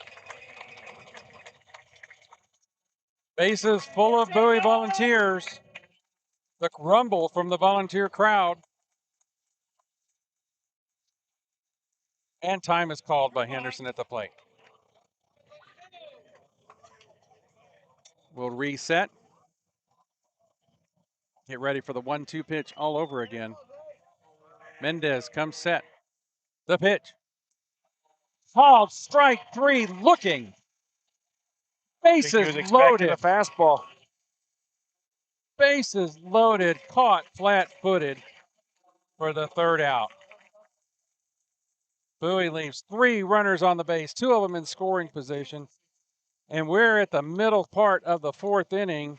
And the 4th inning stretch is presented by Taqueria Taco Express, featuring a wide, authentic menu. Taco Express can solve any Mexican food craving. Order online to collect points for free food or get 5 tacos and a large agua fresca on Taco Tuesdays for just $10. We'll step away and visit with our sponsors. This is high school baseball on ZAP, presented by John Wade Roofing. Taqueria Taco Express is now the official taqueria of Zach Arnold Productions. They feature 3 convenient locations, including 2 in Arlington and the original site on the Grand Prairie border at I-20 in Great Southwest. Their Taco Tuesday special includes 5 tacos and an agua fresca for just $10. Made from scratch with authentic recipes, you can place single or bulk orders online by going to taqueriatacoexpress.com. If you're a small business owner looking for reliable insurance coverage or perhaps just navigating the complexities of Medicare, look no further. Chapman Cornelius Insurance Services is a family-owned, independent agency with over 50 years of experience, specializing in tailored insurance solutions for small businesses and their owners.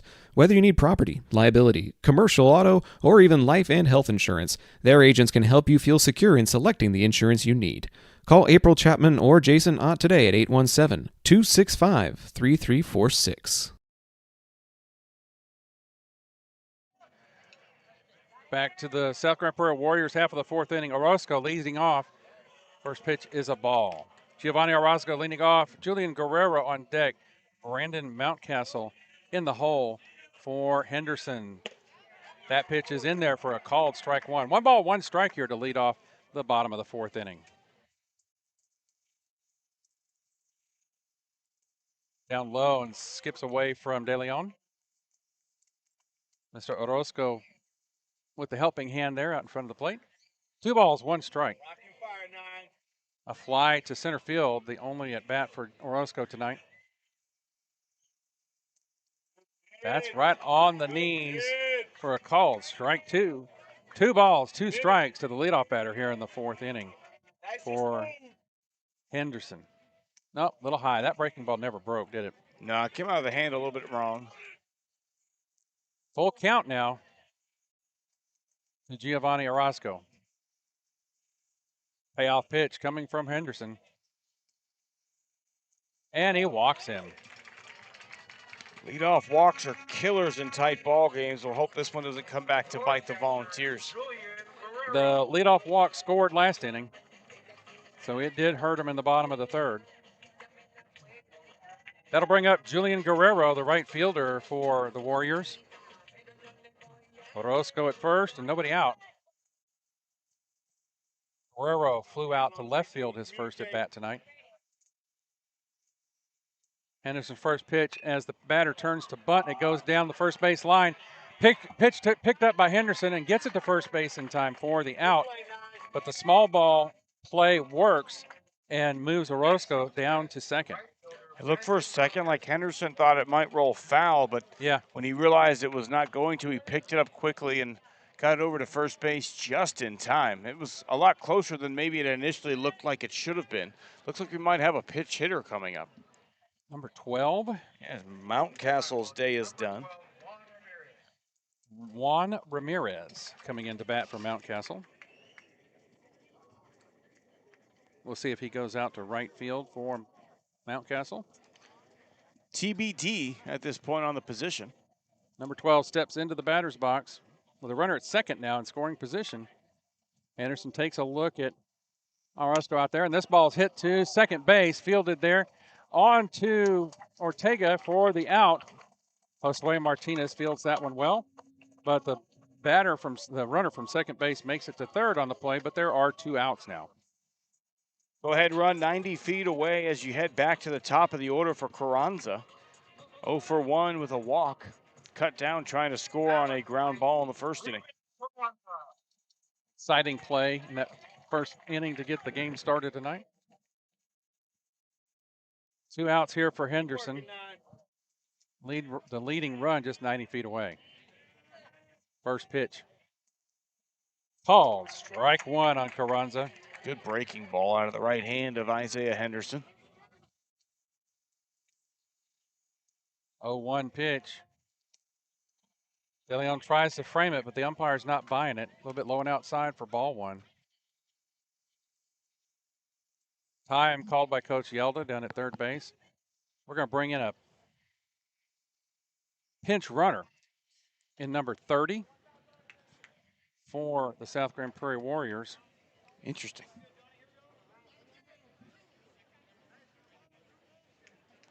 Get a little speed. Number 30 is Ryan Goss. Ryan Goss now running at third base. Pitch from Henderson, swung on and hit towards second. Ball is fielded cleanly by Martinez onto Ortega, and they work out of the jam there. Leadoff walk does not hurt this time, just a left stranded base runner. Onto the top of the fifth we go from South Grand Prairie, still a 1-1 game. We'll step aside and go visit our sponsors. We ask that you do the same. This is High School Baseball on ZAP, presented by John Wade Roofing. We'll be right back. If you're like me and need printed materials to get your brand out there to the community, then you need Eka Signs.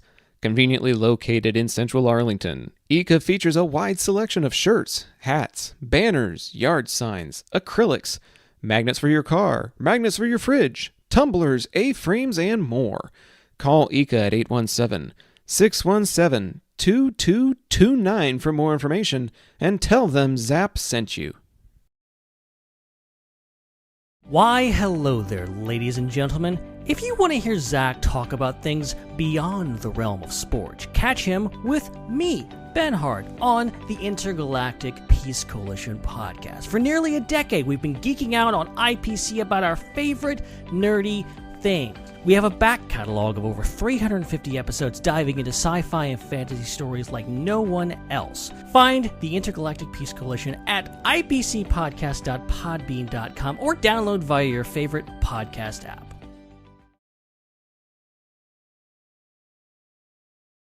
Top of the fifth inning in South Grand Prairie, a 1-1 pitcher's duel as the Warriors are trying to punch their ticket to a co-division championship. The Volunteers are trying to, ruin those hopes, sour those hopes. It'll be Ortega, Ferguson, Wheeler trying to put the Volunteers back on top in the fifth. Ortega swings first pitch, hits it high in the air center field. Brooks comes in and puts it away for out number one. One pitch, one out. Not what you want to see when you maybe want to get a guy like Mendez out of this game. Yeah, you want to work him a little bit, make him throw some extra pitches, and hopefully get to the bullpen, because Mendez really seems to be in control of this side of the ball game right now. One out, nobody on for Ferguson. Seeing eye single in the third inning. Reached on an error in the first. That one just a bit high for a ball. It looked like it was trying to throw a curveball there that just sailed on him. Yeah, one of those ones that just never comes out of the hand, right? Jason Wheeler waits on deck. This one in the dirt could stop. A little overcompensation there. You got to sell it. There might be a photographer or two out here. Get a good picture. Something for your parents over the mantle. 2-0, hit hard but foul up the right field side. Got some good bat on that one, just swung a little bit late on it. 2 balls, 1 strike, 1 out, nobody on. Top of the fifth inning in a 1-1 ball game.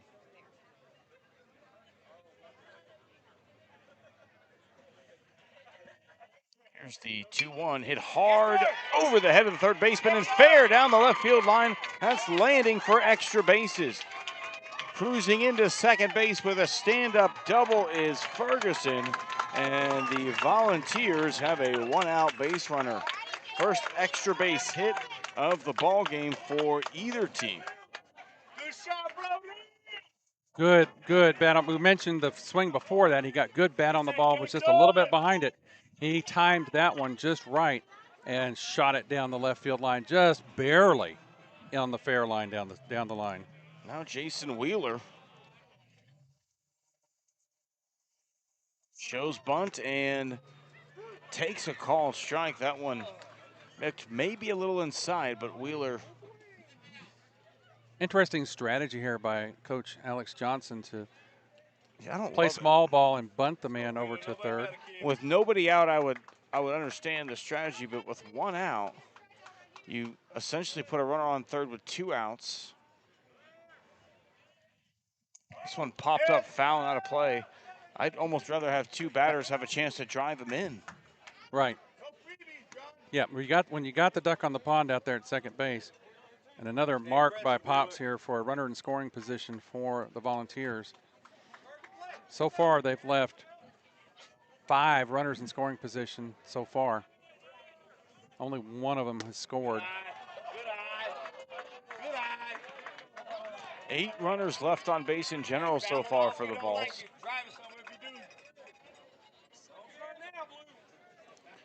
1 ball and 2 strikes. Runner on second base, 1 out, a 1-1 game. Top of the 5th inning.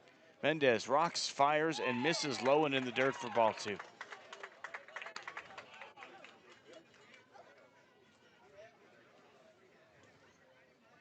he gets the opportunity here, we would expect Roberto De Leon to get a shot at the plate here again.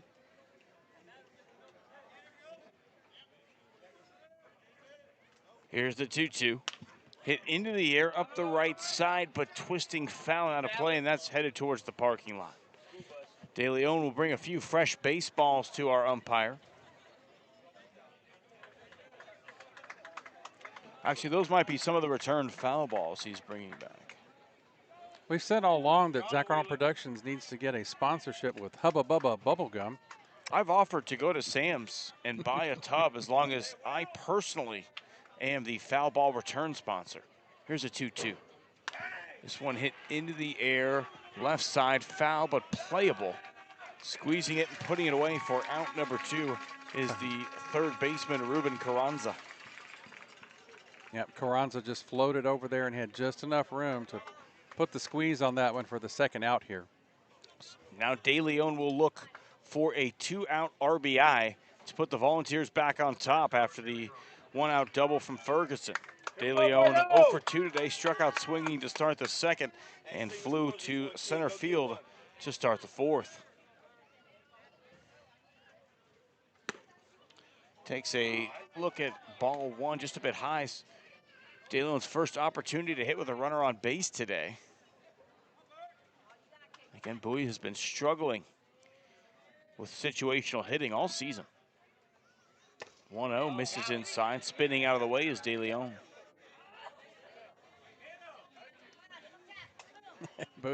Bowie fans think the ball hit him, but the umpire's in a little bit better position to make that call.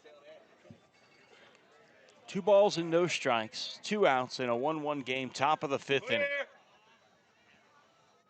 Ball 3, that one misses high. That high-hanging curveball that never breaks. That one does not seem to be working for Mendez tonight. I wonder if he's just having trouble getting a grip on the ball, or typically what he does is he undershoots it and see if this one skips in the dirt. Right in there. Late strike call on the fastball. Had to think about it for a second.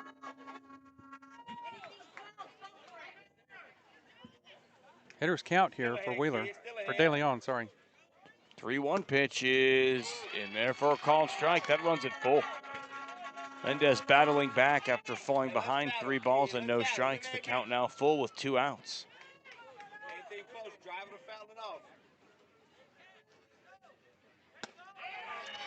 Oh, the catcher wanted it. Yes, he did.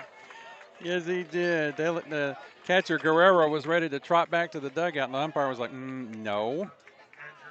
So sorry to interrupt, but that's ball 4. So 2 aboard for Andrew Vega. Reached on an error in the 4th, grounded out to the third baseman in the 2nd.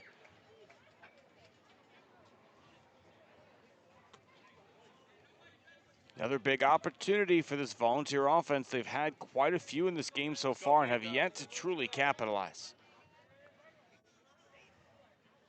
This one popped up foul and out of play for strike 1. Good cut, kid.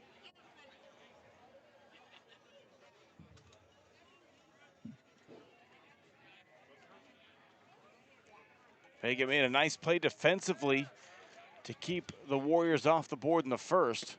This one misses outside for a ball, 1-1. He also Tim, we got a courtesy runner at first base for the catcher De Leon. Ryan Parker now running for the Volunteers. I'll allow it. Here's the 1-1. Hit on the ground towards third. Fielded and will just take it to the bag for a force out. Does Carranza for out number 3. So the 5 unassisted will end the top of the 5th inning. So a 1-1 game from South Grand Prairie on to the bottom of the 5th we go. This is a Bowie Volunteer Baseball presented by John Wade Roofing on the Zap Network. We'll be right back after this. Las albercas en Texas necesitan servicios durante todo el año. Romy Pools brinda servicios de calidad, incluyendo limpieza, mantenimiento y reparaciones. Llama al número 469-951-0107 para una consulta gratuita y pregunta por Roberto. Romy Pools, haremos que te enamores de tu alberca de nuevo. John Wade Roofing is celebrating 40 years serving the Arlington area. John Sr. played for Colt football and was the team MVP in '76. He went on to play for TCU, earning all conference honors. The family has a Colt legacy that spans generations and wants to help your family's roofing needs, plus gutters, painting, solar, and more. For more information, go to johnwaderoofing.com. Bottom of the 5th inning. It'll be 2-3-4 due up for the Warriors. Martinez, Brooks, Arapa. I think it's Arpero. I'm having trouble reading my own handwriting. It's been one of those weeks. I have trouble reading the coach's handwriting sometimes. Write something down wrong. It's been one of those weeks. Fortunately, Coach Gelda types out his Gotta love those guys, lineup. don't you? And then you have the guy for earlier in the season that just wrote the last names down. We need some help with first names, Coach. Manager of the Airhogs was like a calligraphy expert. So we used to get some awesome Well, looking. didn't you have some Chinese players one year? We did. And I'm sure that was quite a 2 challenge. years. This one low and outside for ball 1 to Martinez. He's lived on base. Single and a walk, stole a base, scored a run. One inside. We didn't get like Chinese symbols on there. We did get the Americanized spelling of. Okay. I'd be able to know what to say. I definitely don't read Chinese. There's the 2-0. Technically Mandarin. Henderson falls behind 3-0. I can't see the Bowie bullpen. I don't know if they're having anyone up as the 3-0 in there for a called strike. But typically on Henderson nights, it's Henderson's game to win or lose. 3-1 pitch hit into the air, fouling out of play. Headed towards the parking lot. That hit a car. Full count now as Henderson's battled back here. Payoff pitch. Hit on the ground towards first base. Second baseman has it. Henderson covering and is in time for out number 1. That's how you draw it up in spring training. Yeah, good play by Josue Martinez and just as good a play by Henderson to get over there in time and make the correct throw. That is going to bring Dalen Brooks to the plate. He has tattooed a ball that Jackson Turner made a spectacular play on just short of the 353 sign. Also popped up to right field. Brooks holds his hands calmly just out in front of him. Ooh. Big time heater elevated. Brooks couldn't lay off. That was power on power right there. And Henderson won that little battle. I love if you have the velo going letter high with the fastball, it makes it that much harder to hit. This is low for a ball. And if you look at where Brooks holds his hands, there's a little bit of room above his hands in the strike zone. Mm-hmm. He's got to get up and he's got to get through in that tiny amount of time. 1-1 pitch misses low. When Justin Verlander was at his best, that's where he liked to work, was at the top of the zone with 95, 96 mile an hour heat. If you get to it, hey, you tip your cap and you move on. But the odds are guys aren't getting to velo at that portion of the zone, even maybe a little bit elevated. 2-1 pitch. This one crushed into center field for a single. That one was not elevated, and Brooks got to it. Just a good, solid hit by Brooks there. You don't expect him to go over at the plate as well as he's been playing this year. Lucky Good. that was just a single. I think the exit velo on that one was over 100. Yeah, that was a good play there by Dalen Brooks. Got to give credit where credit's due there. Arpero will come up. He has been on base both times, reached on a fielder's choice in the first inning, and reached on an error in the sixth. I'm sorry, reached on an error in the third inning. It was an E6.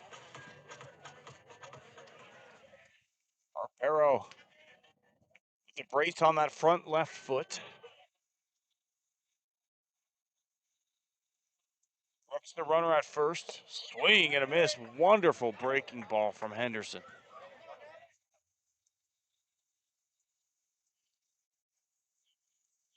We're looking to turn 2 and get out of this inning. On a first base, diving back in safely is Brooks. Their defense turned to 2 double plays on Tuesday night. Both of them rather unusual. Not double plays you would normally see, but double plays nonetheless. A 1 pitch hit on the ground toward There it is. Flip to second for 1, and taken down. Out at second base. They're asking for an interference call or something. I think they're going to get it. Yes, they are. Yep. They got the interference call. That's now a double play. It should have been. Wait, at home plate, they're saying no. No, that should have been an because there's no way. I got to be honest. You cannot go in that hard in a high school baseball game. There's no way the Bowie defender had a way to turn that double play the way he was taken out at second. I understand the desire to play tough physical baseball, but at the end of the day, these are high school athletes. You've got to protect the athlete, and if you're the home plate umpire, you can't allow that kind of baseball to happen in a game like this. You've got to take control of the situation, and you've got to find a way to make the correct call and protect the players on the field. To allow that thing to go out like that, you will open up a whole possibility of retaliatory plays if you accept that that's an acceptable breakup of a double play.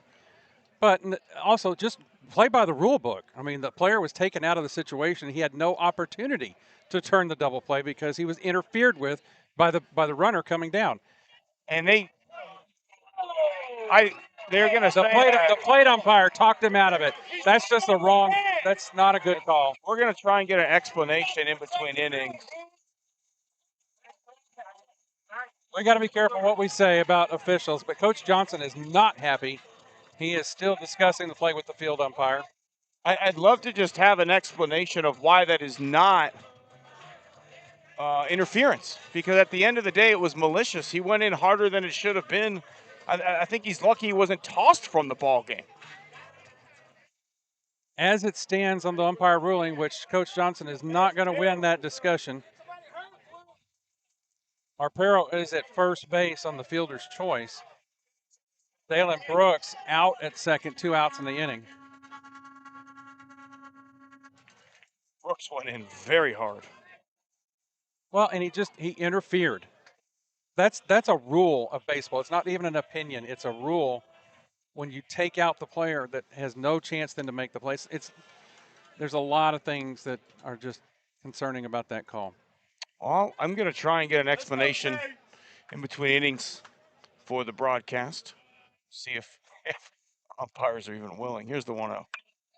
Hit on a line towards short, fielded on 1 hop, throw to second, and again comes in extremely hard. Luckily, no one injured. But that's going to do it in the bottom of the 5th inning. We head to the 6th. It's still a 1-1 game from Grand Prairie. We'll be right back on the Zap Network after this. Hey Arlington residents, if you're like me and tired of rising insurance rates, then it's time to make the switch to Chapman Cornelius Insurance Services. Since 1984, they've been your trusted local insurance experts, offering competitive quotes for all your needs. Auto, homeowners, umbrella, renters, boats, and even classic cars. Why settle for less when you can get the best? Compare coverages today and see how much you can save by visiting chapman-cornelius.com. Chapman Cornelius, your local insurance partner since 1984.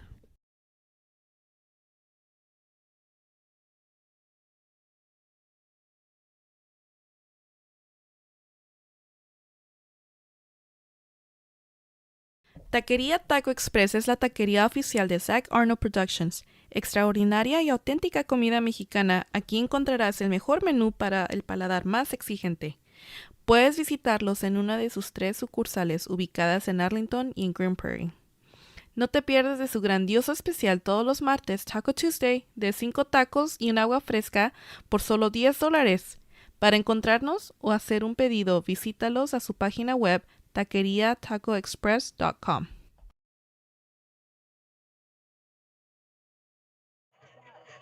Welcome back out to South Grand Prairie. New pitcher in the game, and you know what that means when we have a pitching change. You know, when we have a pitching change, new pitcher on the mound during the break, which is a sign of a change. The next time you need signs, banners, printed shirts, or other printed materials, Eka Signs is the local printer to call. 817-617-2229 is the number to call. And tell them Zap sent you. New pitcher on the mound for the Warriors, number 24, Caleb Carter is the new pitcher. Caleb Carter is the new pitcher on the mound. That'll end the night for Jonathan Mendez. I don't know if everybody heard there, but we got the full explanation. Was the runner apparently slid to the inside of the bag where the fielder was standing on the outside of the bag, so the throw was not impeded, was the ruling from our home plate umpire. I'll agree to disagree, and we'll move on. Yeah. So with our new pitcher, we turn it back to Tim Costello for the call here in the 6th inning. So we can close the tally on Mendez for the night. 5 innings of 1-run baseball, allowing 5 hits, just the 1 run, and he stranded 10 base runners. A good outing.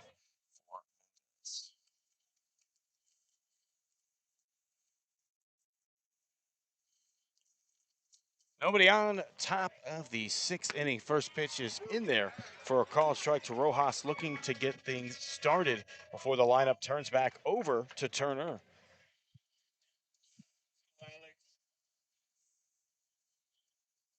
Shows bunt and right off the head of our home plate umpire. Talk about some tough contact. I've been there with that with the umpire position. I umpired for 13 years. You wouldn't think Guerrero was letting that one fly through because the call on the last play was in favor of the Warriors. Sometimes the baseball gods just find a way. The field umpire coming in to check on his colleague at the plate. That will ring your bell, definitely. He's probably asking his colleague there, somebody answer that phone, please.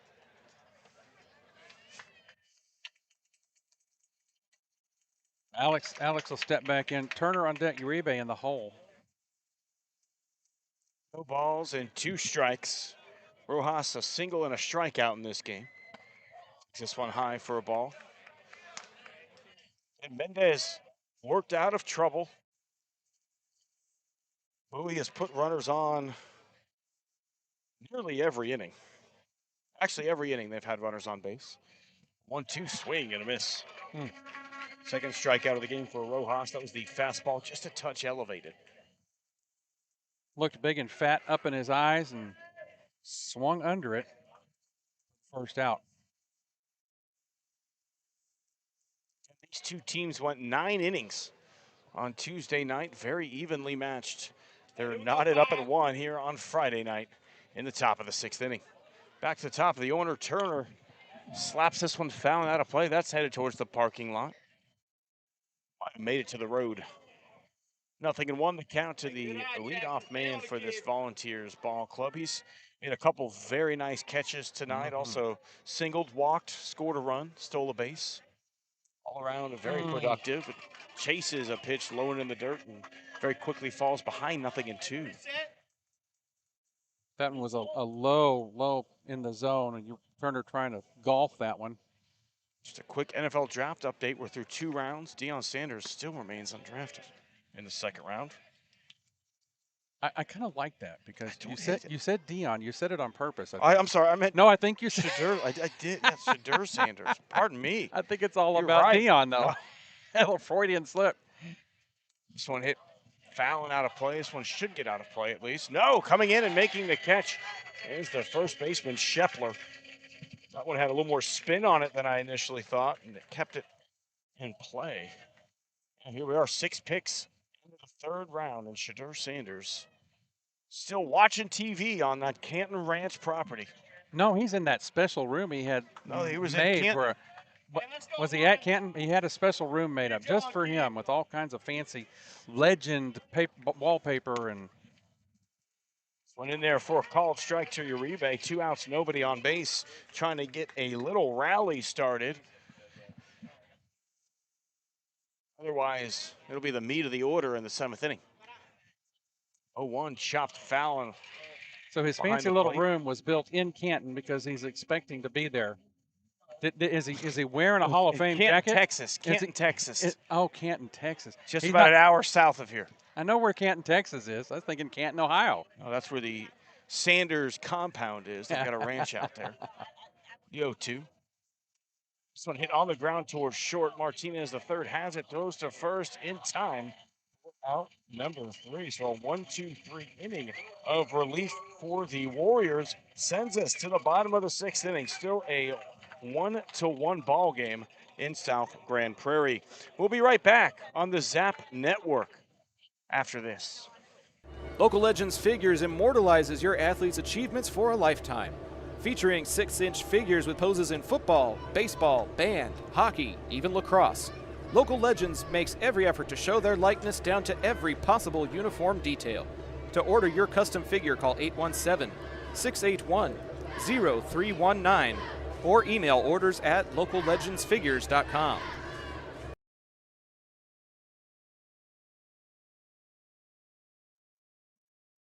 Bottom of the 6th inning, Isaiah Henderson finishing his warm-up tosses in this 1-1 pitchers duel. Henderson has allowed 1 unearned run. Mendez allowed 1 earned run. But yet, here we are. South Grand Prairie trying to fight for a co-district championship. Bowie trying to play spoiler and get hot as we head into the playoffs next week. Yeah, looking to start the playoffs on May 1st. Thursday, Friday, and Saturday will be the best of 3 series between the teams that are to be determined at this point based on who wins. BD, absolutely. Could be Richardson Pierce. It could be Jesuit, Lake Highlands. 6, 7, 8 due up for South Grand Prairie. Ross will get things going. He was robbed his last time up in the 3rd inning, hit a bullet to right field, but was put away by the right fielder Wheeler on a very nice leaping play. Ross, the left-hander, open stance, takes a look at the first pitch, just a bit low from Henderson for ball 1. Henderson this game has been unbelievably effective, only allowing 2 base hits. He's walked a few. This one misses low for a ball. A lot of single in the 1st inning and a single in the 5th. I went in there for a called strike.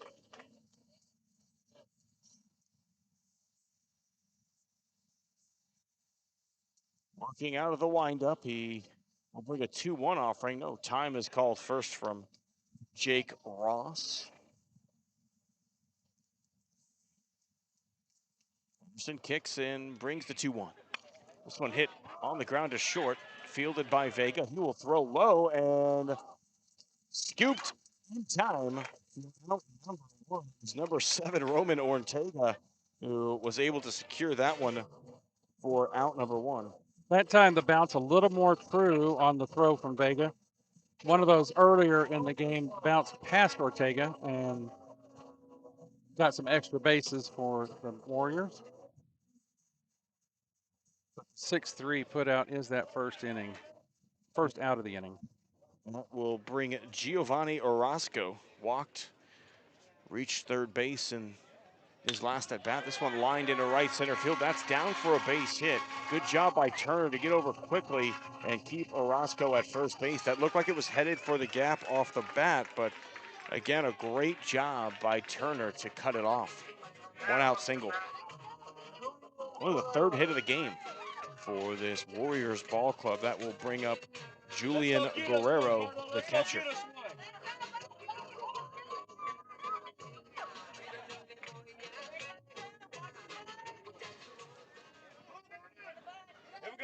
Runner on first base, 1 out in the bottom of the 6th inning. Isaiah Henderson will work from the stretch as he will hit Guerrero in the back with a breaking ball that just came out of the hand a bit wrong. That'll put runners on first and second with just 1 out in the inning. And it looks like we're going to have another pinch hitter. Pinch hitter and a courtesy runner at first. Pinch hitter is number 27. We'll have to take a look at this roster. 27 Grand Prairie is not on. Next up to bat, 27 is Brandon Mountcastle. I don't understand how that's possible. Can you Either. re-enter the game? The runner at first is number 5, Isaac Bertman. Mountcastle was pinch hit for in the last at bat with Ramirez. Can Mountcastle re-enter the game? He shows bunt and misses for strike 1. I guess you can. I didn't know that you can re-enter after being pinch hit for.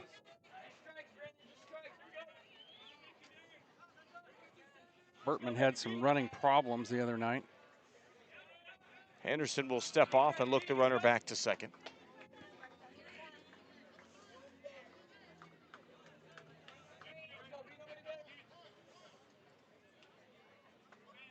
Long look in, Henderson steps off. Didn't like the signs he was getting from De Leon. They will have a quick conversation in front of the mound. It's going to be Henderson, Ortega, Ferguson due up in the 7th inning, trying to win it or at least give the lead to the Volunteers should Henderson get out of this 6th inning unscathed. Like I said, we've got to do that first with only 1 out and a runner in scoring position. Got to bear down here. Focus on this runner at the plate in Mountcastle. 0-1. Henderson brings the offering. This one in the dirt. Good stop from De Leon. 1-1 the count. Mountcastle tried to bunt the first pitch. Took that one the whole way. We'll see what he's doing on the 1-1. He's swinging and fouls it back for strike 2. Go get him, Zay. Bowie faithful come alive and encourage their pitcher here.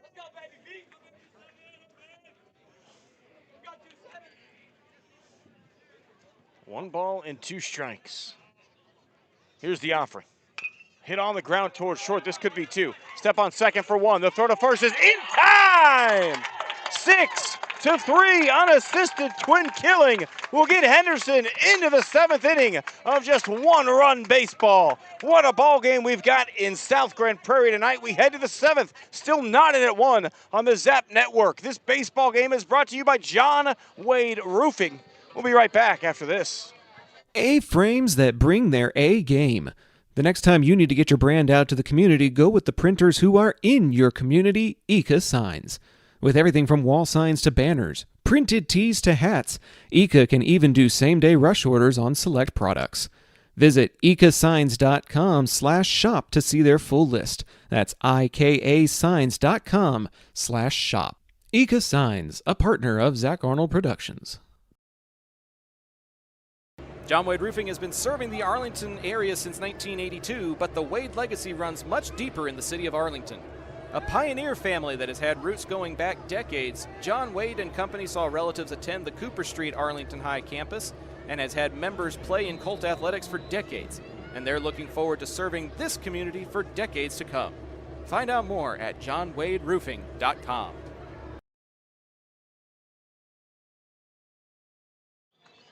Welcome back to Warrior Field. This is Pops on the call for the 7th inning, and this game is all tied up 1-1. Glad to be working the game. Mom, my wife Patsy running the production and commercials to my right. Tim Costello to my left, doing a great job tonight with us on the Zap Network. Glad to be bringing this game that does have a lot of significance. Isaiah Henderson, the pitcher, leading off. Roman Ortega on deck. Brody Ferguson in the hole. 3 heavy hitters for the Volunteers here in this 1-1 ball game in the 7th inning. Very reminiscent of Tuesday night's game. Volunteers, the visitors tonight, need to get ahead of Carter here. First pitch is inside as Henderson has to spin away from that one. Ball 1. Henderson struck out looking with the bases loaded in the 4th. You know he would love a chance to atone for that here. Carter comes set in the 1-0 pitch. Oh, he Swung tried on there. and missed. Felt the breeze again over here. 1 ball, 1 strike on the big hitter and the excellent pitcher, Isaiah Henderson. Curveball hangs high. 2 balls, 1 strike now.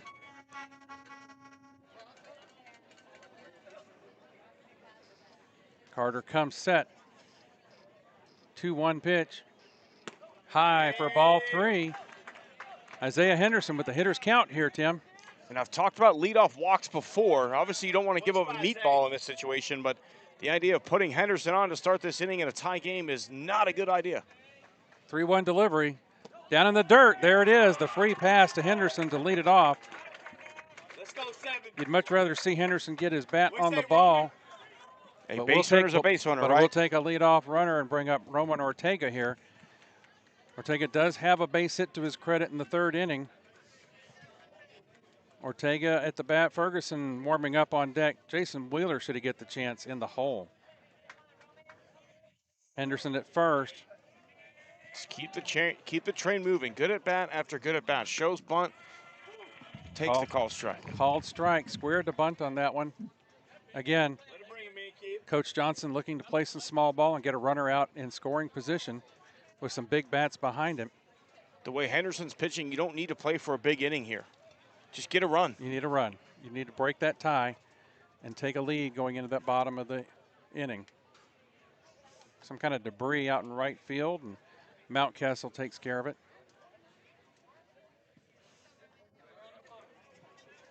Ortega gets set. Takes a peek over at first at Henderson. The 0-1 pitch home. Hits him. He squared the bunt and it hit him that time. Inside pitch. Puts 2 runners on here for the Volunteers.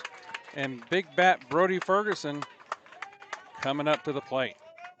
Ferguson doubled his last time up. Ended up being stranded at second base. We'll see if they ask him to lay one down. He's 2 for 3 on the night with a base hit and a double. And we've got actually 2 for 2 because Coach Johnson is running somebody else at first base. Looks like they're throwing everything at it and the kitchen sink.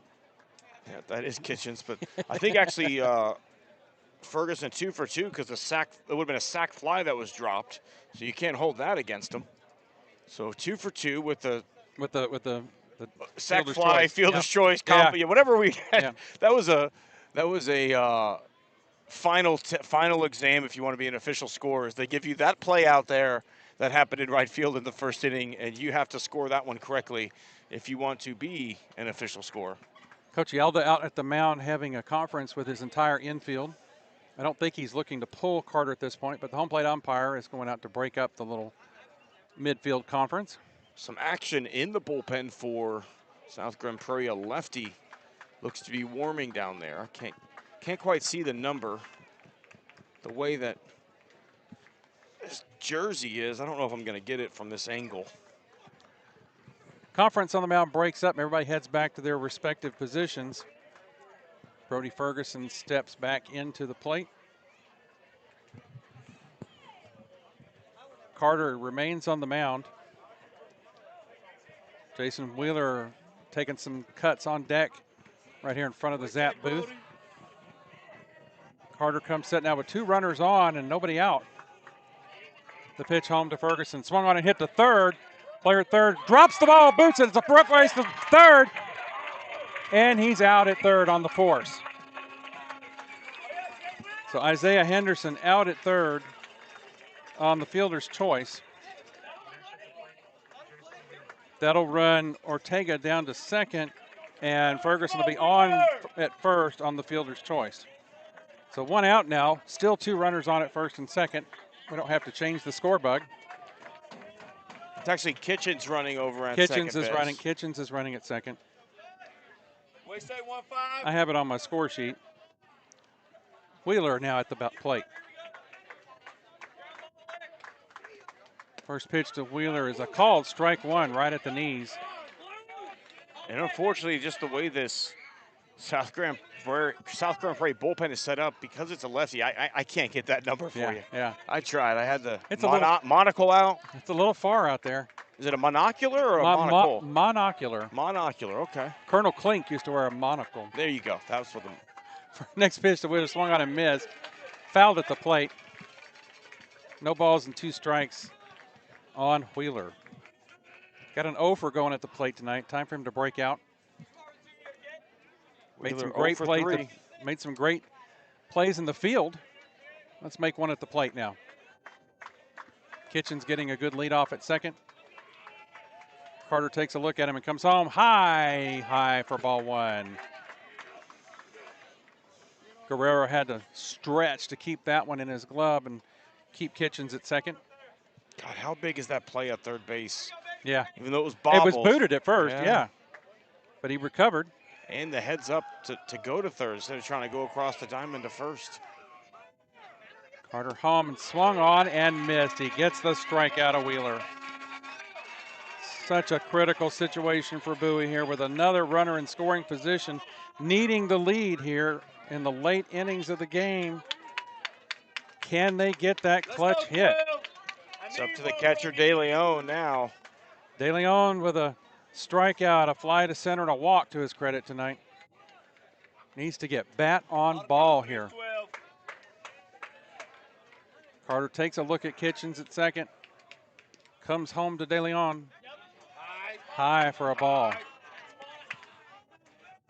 Pinch hitter is on deck. Should we get there?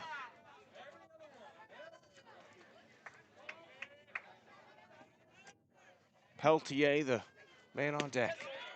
That pitch in there at the knees for a called strike 1. That count evens at 1 ball and 1 strike.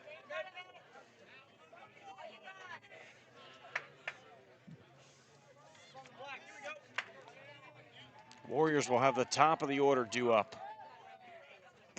Swing and a miss. Big swing there, big cut. But it's a strike.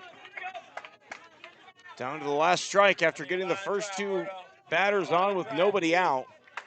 A fielder's choice, a strikeout. 1-2 delivery. Low and outside. Count evens. 2 balls, 2 strikes, 2 outs, 2 on. Deuces are running wild here at South Grand Prairie Warrior Field. Carter looks in for the sign and comes set. The 2-2 pitch. And he sets him down. The Volunteers leave 2 runners on, one of them in scoring position, and the score continues 1-1. We'll step aside and take a break and hope for extra innings tonight. This is high school baseball on ZAP, presented by John Wade Roofing. We'll be right back. Pools in Texas need servicing all year long. At Rami Pools, LLC, we provide quality pool services such as cleaning, maintenance, and repairs. So call 469-951-0107 for a free estimate and ask for Roberto. Rami Pools, LLC. We're going to make you fall in love with your pool again. Hablamos español. If you're a small business owner looking for reliable insurance coverage, or perhaps just navigating the complexities of Medicare, look no further. Chapman Cornelius Insurance Services is a family-owned, independent agency with over 50 years of experience, specializing in tailored insurance solutions for small businesses and their owners. Whether you need property, liability, commercial auto, or even life and health insurance, their agents can help you feel secure in selecting the insurance you need. Call April Chapman or Jason Ott today at 817-265-3346. Back to the action here in South Grand Prairie at Warrior Field. We're all knotted up at 1, heading into the bottom of the 7th inning. Can Isaiah Henderson hold the line here? Old Bowie saying, Bowie Volunteers, hold the line, don't cross the line. Well, we need Isaiah Henderson to hold the line here and take us to bonus baseball tonight, as it's 1-1. Tightly contested ball game. Bowie, again, as Tim has said all night, had runners in scoring position and just can't find the clutch hit. Need to 12 runners left on base for the Volunteers tonight. A small village. Isaiah Henderson on for his 7th inning of work tonight, and the top of the order up for South Grand Prairie. Ruben Carranza leading off. Robert Martinez III on deck. Dalen Brooks in the hole. Henderson's first pitch to Carranza. Swung on and hit to the right side, but foul. It's going to hit the school bus out there in the parking lot. Long strike. Really glad, I almost went right field. I felt like left field was a little safer. Now, I'll never know until I get to the parking lot, but we'll see. Pitch low and in the dirt. 1 ball, 1 strike on the leadoff batter in the bottom of the 7th, Carranza. Carranza playing third base. Made a really critical play in that last half inning. Heads up play. Getting the force out at third. He bobbled it at first, but had the presence of mind to recover and get that force out.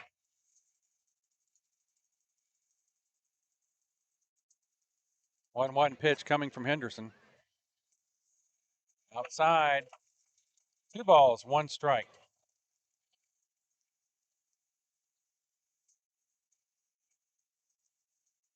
Wind and pitch.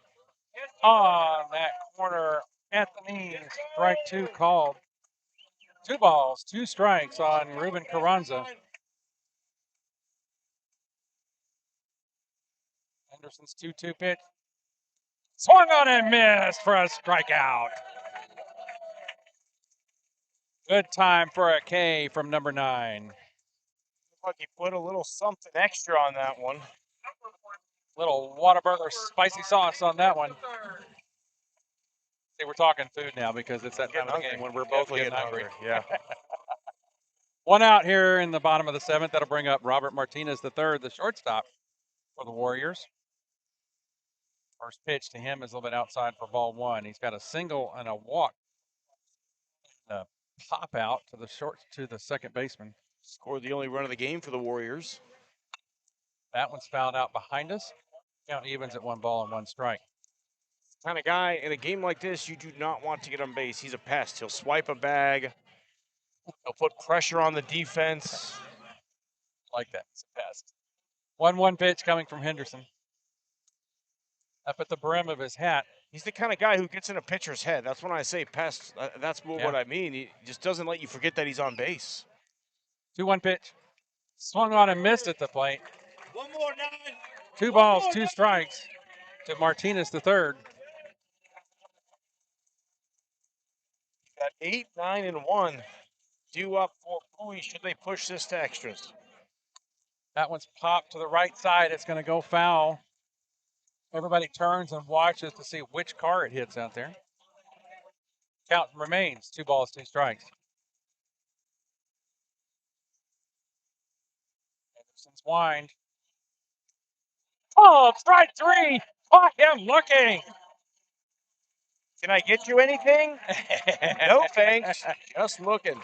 A swinging strikeout, a looking strikeout, and that brings up the dangerous Dalen Brooks. I don't know if I'd pitch to him here. It's happened before. Put him on base. I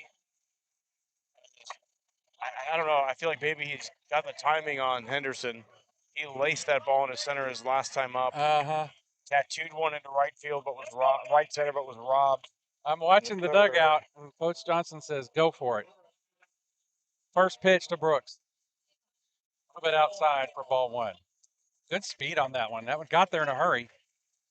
Henderson has no problem keeping the velo up late in this game. He decides to ditch the arm sleeve. I think it's just we get a little too sweaty to keep it in place. 1-0 the count to Brooks. Brooks looking to send the fans home happy with 1 swing. 1-0 delivery, curveball, swung on and fouled into the parking lot over the first baseline. 1 ball, 1 strike on the power hitter Brooks. Power hitter Brooks versus power pitcher Henderson here with 2 outs in the bottom of the 7th. 1-1 delivery. Down and low, outside, ball 2.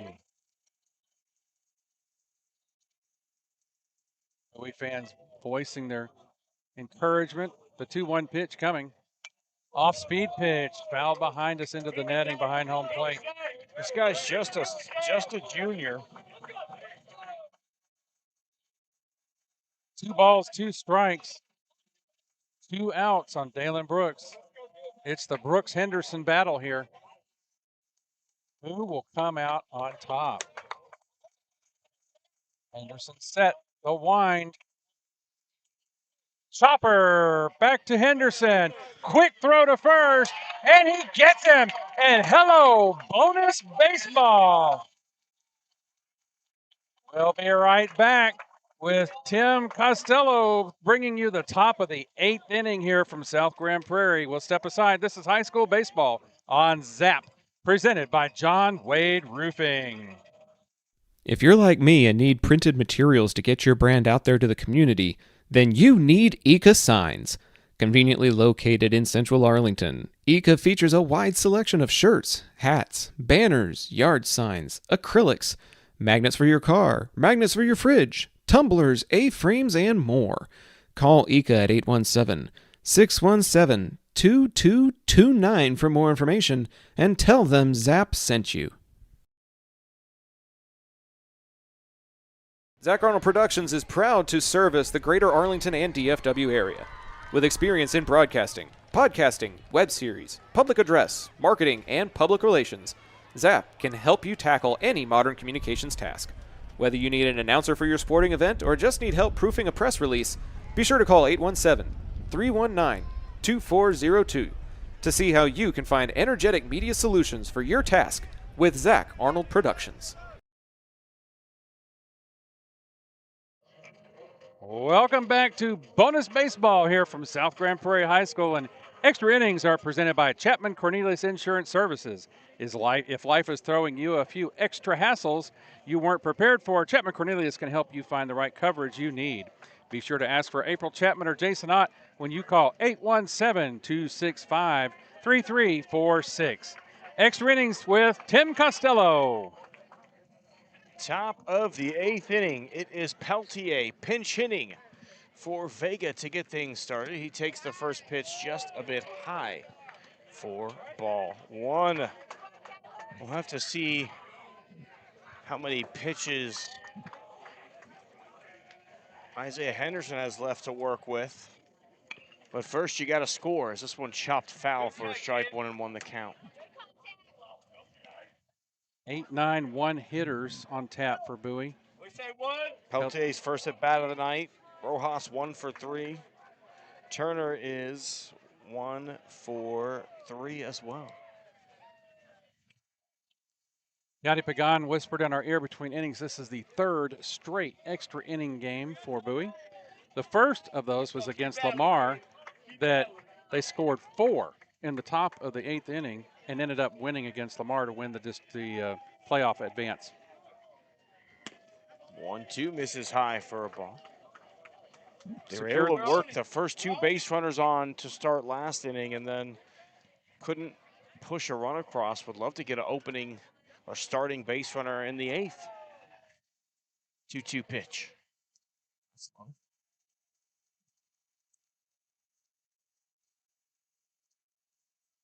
Carter on for his 2nd full inning of work, coming in relief of Mendez in the last inning. Carter brings a payoff pitch. Peltier swings and misses. Elevated fastball. That was a high one. That was ball 4. 3 straight strikeouts now for Carter. 4 in the game. I believe he came in the 6th inning.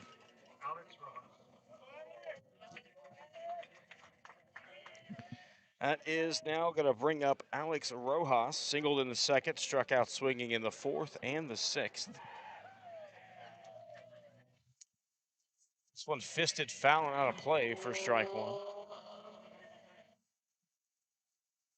Carter seems to be getting in a bit of a groove now after getting out of that jam in the 7th. The 0-1 showing bunt, laying it down, but foul. 0-2 quickly. Trying to get himself a bunted base hit there. Interesting decision, but hey, whatever you can do to get on base. Got to get that first base runner in order to get a rally started. Way high. almost over the catcher's head on that one. Guerrero had to really leap. Not that there's anybody on base that would advance, but Coach Crowdis down there in the third base coaching box just itching for someone to guide home down there. Here's the 1-2 from Carter. Swing and a miss. Another elevated fastball, another strikeout, 4 in a row for the righty. That takes us back to the top of the lineup for Jackson Turner, trying to reach base for the third time today. Singled and scored in the first, walked in the fourth. Gotta get men on base. Not a team with a ton of pop, so it's going to take a few runners in general to get a run across. This one fouled back and out of play.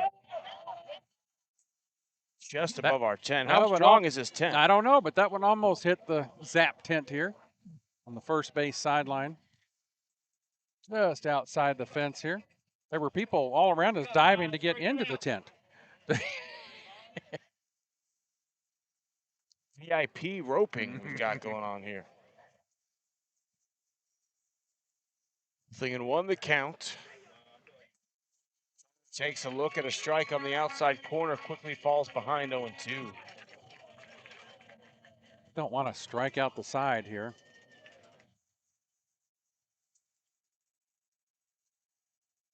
Cartier will bring an 0-2. That's the one he's been getting the strikeouts on. Is that one up in at the brim of the hat? Elevated up maybe a little bit more than he wanted to in that scenario, but either way. Turner, a good job laying off that one. In the dirt for a ball. 2 balls, 2 strikes, 2 outs in the top of the 8th inning of a 1-1 ball game. South Grand Prairie trying to keep a district title hope alive. Bowie trying to play spoiler. Here's the pitch. This one hit up the first baseline, has some weird spin on it, handled well by Schiffler, and he will put it away for out number 3. The first base unassisted will end the top of the 8th. We head to the bottom of the inning, just 1 run needed to put this thing away. Do the Warriors have it in them? We'll see after this on the Zap Network. We'll be right back.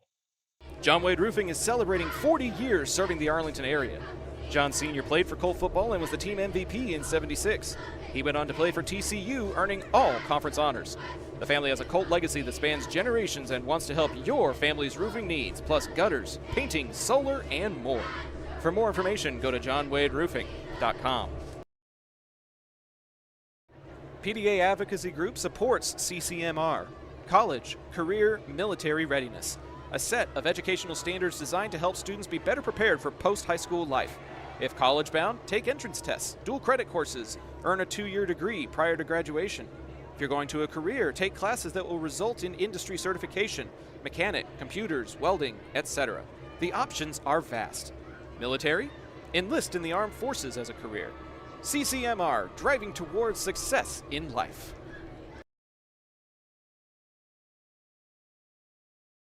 Bottom of the 8th inning, and when we have extra innings, they are presented by Chapman Cornelius Insurance Services. If life is throwing you a few extra hassles you weren't prepared for, Chapman Cornelius can help find the right coverage you need. Be sure to ask for April Chapman or Jason Ott when you call 817-265-3346. Few moves made both defensively and on the mound. It's now Christian Uribe moving from third base to the mound. Henderson will move from the mound to shortstop, and Peltier is going to be playing third. So even though we've got this inning brought to you by Chapman Cornelius, we're also going to remind you that a new pitcher on the mound during the break is a sign of change. The next time you need new signs, banners, printed shirts, or any other printed material, Ica Signs is the local printer to call. 817-617-2229 is the number, and tell them that the Zap Network sent you by. See what Uribe can do as Henderson pitched 7 innings of 1 run, no earned run baseball. It's going to be 4-5-6 due up for the Warriors. Tough spot to come into if you're Uribe, having to face the heart of this order following Isaiah Henderson in extra innings of a 1-1 game. All kinds of pressure here. First pitch from Uribe, just a bit high for a ball. This could be a tough situation for Bowie, as when you get into that 3-game series, you need a little bit more pitching. As the 1-0 tipped foul. When I was in high school, you had the choice of 1 game or 3-game. If you couldn't both decide, I believe it became a 3-game series. But some of the teams like Bowie that has an Isaiah Henderson, you go for the 1 game. You want. If the other team has an ace that they want to throw and they can agree on it, Arlington has their Danny Bustamante. I mean, there's lots of choices there. This one just a bit high for a ball, 2-1. Arpero over at the plate tonight. He's gotten on board with a couple of fielders' choices, but on board 3 about times. Yeah. This one foul out of play. He's reached on a fielder's choice, an error, and a fielder's choice. So the pants are dirty. But the not on this AstroTurf here. True. I bet the moms love that. You got a lot less bleach, a lot less grass stains. Although at this level, the uniforms get washed at the school, I feel like. They do. They have managers that do that. The field over at Grand Prairie High School is a very nice all AstroTurf field as well. 2-2 pitch. Swing and a miss. Elevated the heater. Out number 1. I guess that begins to answer the question on Uribe coming in a tough situation. Gets the strikeout. Now here is Scheffler. He was the pitcher Tuesday night. Has been on board a couple of times, but is 0 for 1. 2 walks and a ground out. It's a double play ground out. Ooh, that was a late call there. Called strike 1 on Scheffler.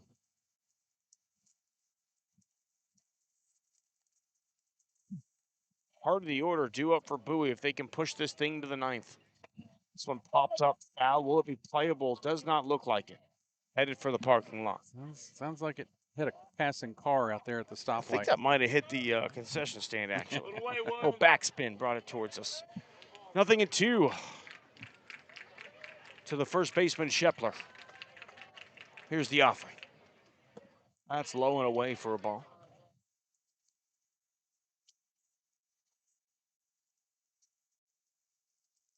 One ball and 2 strikes in the bottom of the 8th inning. Extra baseball tonight. This one hit hard down the third base line. Fielded by Peltier. The long throw in time! Oh my goodness, what a play! Fantastic play there by Bryson Peltier at the hot corner over there, and that doesn't get any hotter than that. Peltier with the fantastic Sports Center play. Wow. I didn't know if he had the arm to get him, but he let that one rip. No, he had great arc on it to get it all the way over there instead of bouncing it in. Good 5-3 put out there by Peltier. That brings up Jake Ross with nobody on and 2 outs. Pitch is in there for a called strike at the letters. Exactly what Uribe needs is not only did he get the strikeout, but he had some great defensive backup from his colleagues in the field. A 1-pitch breaking ball on the corner. Very quickly, it's 0-2, and Uribe has settled in nicely since coming into the ball game. Timeout called by Ross. He wants to go have a conversation with his manager down at third.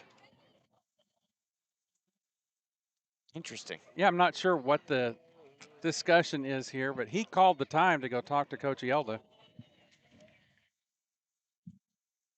Maybe he's just trying to break Uribe's stride. You know, kind of like you call a timeout to ice a kicker.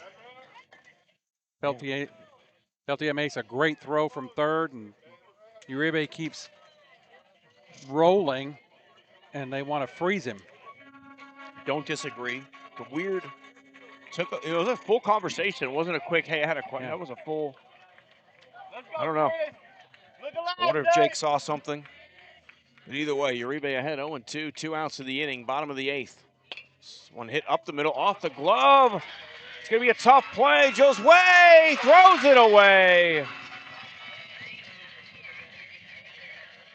Uribe should have just let that one go. Instead, he deflected it. I don't know if even with a good throw, Josue Martinez gets him there. That's probably an infield hit. That's what I'm thinking. I scored it an infield hit on my score sheet because it was a very tough play for Martinez. Slowly hit ball. Deflected by Uribe. We got a pinch runner coming in. Number 4 is coming in for Coach Elda and the Warriors. That's going to be Jason Sargent coming in to run. Sargent at first base. Hey, reset, Chris. Reset. Good pitch. Orozco is 1 for 2 tonight. He's the man coming to the dish, the second baseman. Walked in the 4th, singled in the 6th. Also flew out to center field in the 2nd inning. Keep in mind we have 2 outs in the inning. Uribe just needs to focus on Orozco. Breaking ball gets the call. I think De Leon got the call on the frame there. The umpire bid on the frame by De Leon. Call Aaron's brothers. You've got a potential framer here.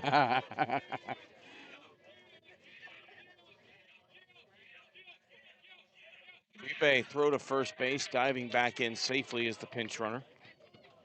Sargent.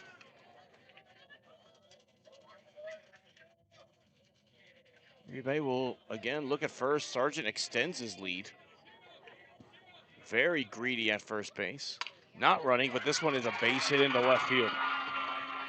That'll put a runner in scoring position. Orozco keeps the train moving. Back-to-back singles will bring up Julian Guerrero, the catcher. 2 outs, 2 hits here. Got to stop the bleeding, Mr. Uribe and company. Again, 2 quick outs and then an infield single off the glove of Uribe on the mound. And also, Bowie very fortunate that the ball that Josue threw away didn't go into the dugout. Didn't go in the dugout because that could have been the ball game right there. That's with right. That single. That's right. 2 outs. Runners will be moving on contact. First pitch is in the dirt. Good stop by De Leon as Julian Guerrero takes a look at that one. He is 0 for 1 today. He flew out to left, had a sacrifice bunt in the 4th, and was hit by a pitch in the 6th. 1-0 swing and miss. Again, don't need anything but a base hit into the outfield if you're South Grand Prairie. And Guerrero took a big cut there. It's the 1-1. This one fisted foul and out of play. Uribe 1 strike away from getting out of this 8th inning.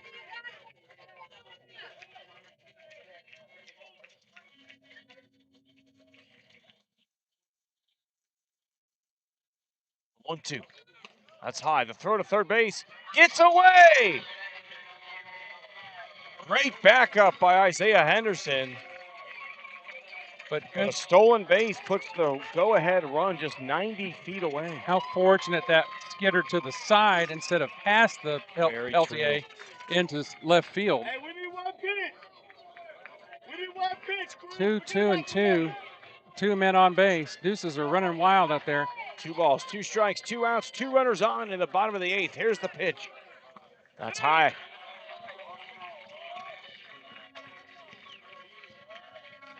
With 2 outs, the count will be full. Runners will be most likely moving with the pitch with 2 outs in the inning. Maybe not.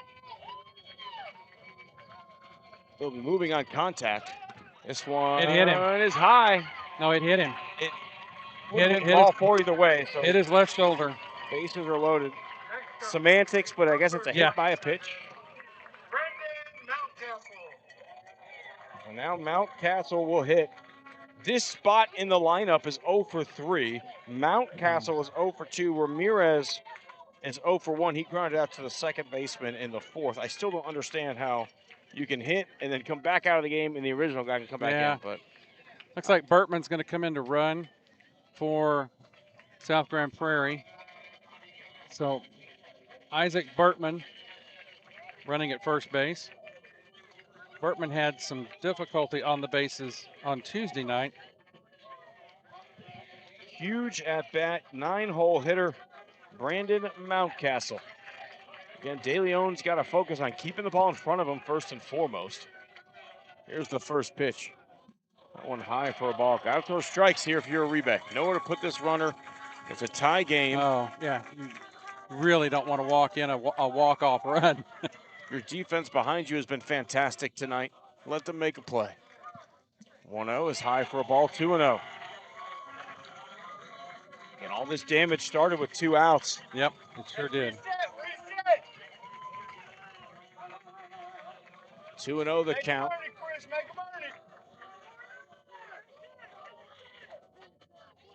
3-0.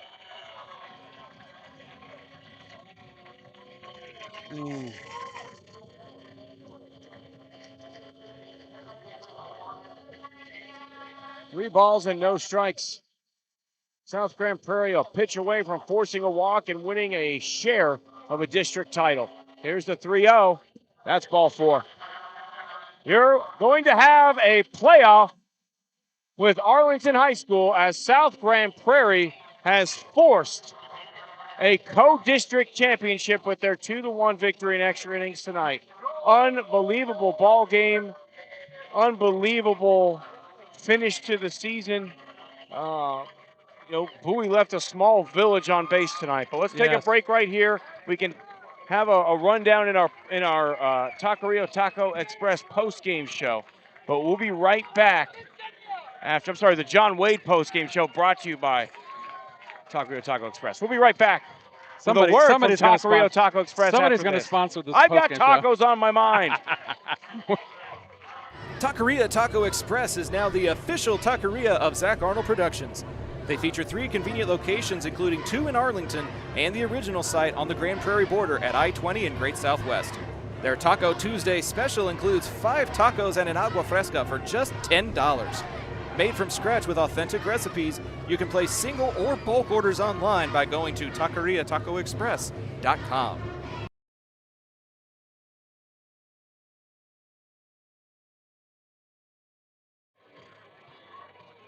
Welcome back to the booth here from South Grand Prairie High School, and we're going to bring you the John Wade Roofing postgame show. John Sr. played for Arlington High and was team MVP in 1976. He also played for TCU and UTA football, earning all conference and conference champion honors. After a stint with the Houston Oilers, John started roofing in 1982 and never looked back. His legacy on the gridiron is now matched by the legacy the company has built in the community for over 40 years. The next time you have roofing needs or gutters, painting, solar, or more, call the family that does more at 817-265-5520. John Wade Roofing postgame show. Tim, what's your impressions of this ball game? This was a fantastic game to watch, to be a part of. This South Grand Prairie team is a fundamentally sound baseball team. They pitched well. They didn't hit great tonight, but they played really good defense. They had great plate discipline. And at the end of the day, they found a way to get a game where they, quite frankly, were outpitched and outhit, and they still found a way to win.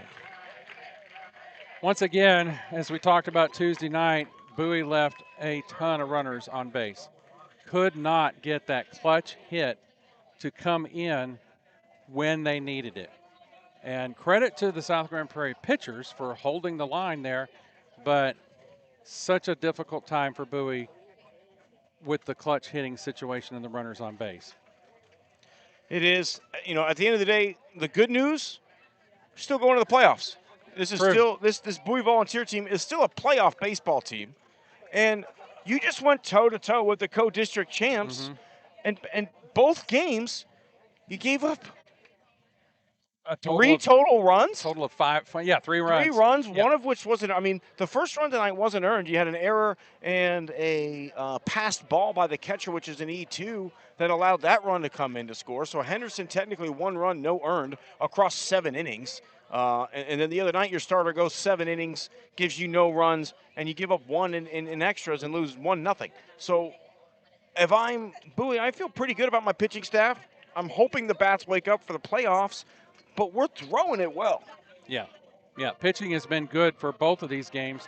Oh, all the way back to that Lamar game at Lamar when Bowie broke into the playoffs after a 12-year drought from 2013. So they've had good pitching for 3 straight games, and they just can't get their bats are just dead right now. But that's baseball, right? Sometimes you throw it well. Sometimes you got to win a slug out, a slugfest. Pardon me. Sometimes it's a pitcher's duel. But at the end of the day, you just find a way to win. And unfortunately, it didn't happen tonight for the Volunteers. It did happen for the Warriors. And you know what? With everything that's going on, maybe that's okay. Yeah. Maybe tonight it's okay that the home team got this one on what was a pretty special night for the Warrior family. Yeah, because after that third out came, the team you saw on the camera just rushed out like they won the World Series. And then the crowd started chanting, Isaac, Isaac, the young man who is in the hospital in grave condition right now. And so, they're playing for their teammate. And, Isaac's dad threw out the first pitch, and it was teacher appreciation night here at Warrior Field. There was just a whole lot to play for, not to mention tying Arlington High for the district lead and having to go to a 1-game play-in, basically. Hey, do you know where you can find that 1-game play-in? I'm going to bet on the Zap Network that 1-game play-in will be covered by Zach Arnold Productions if you're interested in it. Yeah, be sure and sign up for all of the Zach Arnold Productions socials. Zach the Voice on Facebook, Instagram, X, YouTube. And as soon as we find out from Coach Womack and Coach Yelda where and what time they're going to play, we'll be getting that information to you as quickly as possible. I wonder if that'll be a coin flip to decide who's get home field, or do you go to maybe a neutral site and play it at a neutral field so no one has home field advantage? Zap will be the place that you find that out, though, if you follow us on social media. Possibilities are, Grand Prairie High School would be a neutral location that has turf. If Arlington High's field is still a little bit wet, or if there's a threat of rain tomorrow. There's so many what ifs. Is it going to be played tomorrow? Well, that would be the expectation, because you want to finish out this week and not burn all your pitchers heading into the playoffs, because there's a that means Bustamante might be an option for Arlington, having pitched on Tuesday. It might be just enough time for him to come back and make the start tomorrow. Depending on when the week starts and the week ends and how many pitches he threw in that game Tuesday, that's all going to have to be decided by the officials with rankings higher than us. Yeah. But as it is, we got to call another really, really good ball game. This was Bowie's 3rd extra inning affair in a row. Unfortunately, they've come up short in these last 2, and a 2-1 contest here at South Grand Prairie Field. So we'll step aside, and thank you for joining us. We encourage you to visit all of our sponsors who make this possible. John Wade Roofing, the title sponsor, the Chapman Cornelius Insurance Services, Romy Pools, Taqueria Taco Express, Pages Pretty Roots, Ika Signs, Local Legends, all of the sponsors that make this happen. We encourage you to visit those folks and keep them afloat as they keep us afloat. So we're going to sign off for tonight. This is Pops working a great ball game with Tim Costello tonight. Thank you, Tim. Enjoyed working with you. Always a pleasure. And we will let you know just as soon as we find something out about this next playoff game. Until then, folks, stay safe, stay warm, stay dry, and stay tuned for the next game between Arlington High and South Grand Prairie on the Zap Network. For that, we'll say goodnight tonight, and we'll talk to you later. This is Pops signing off.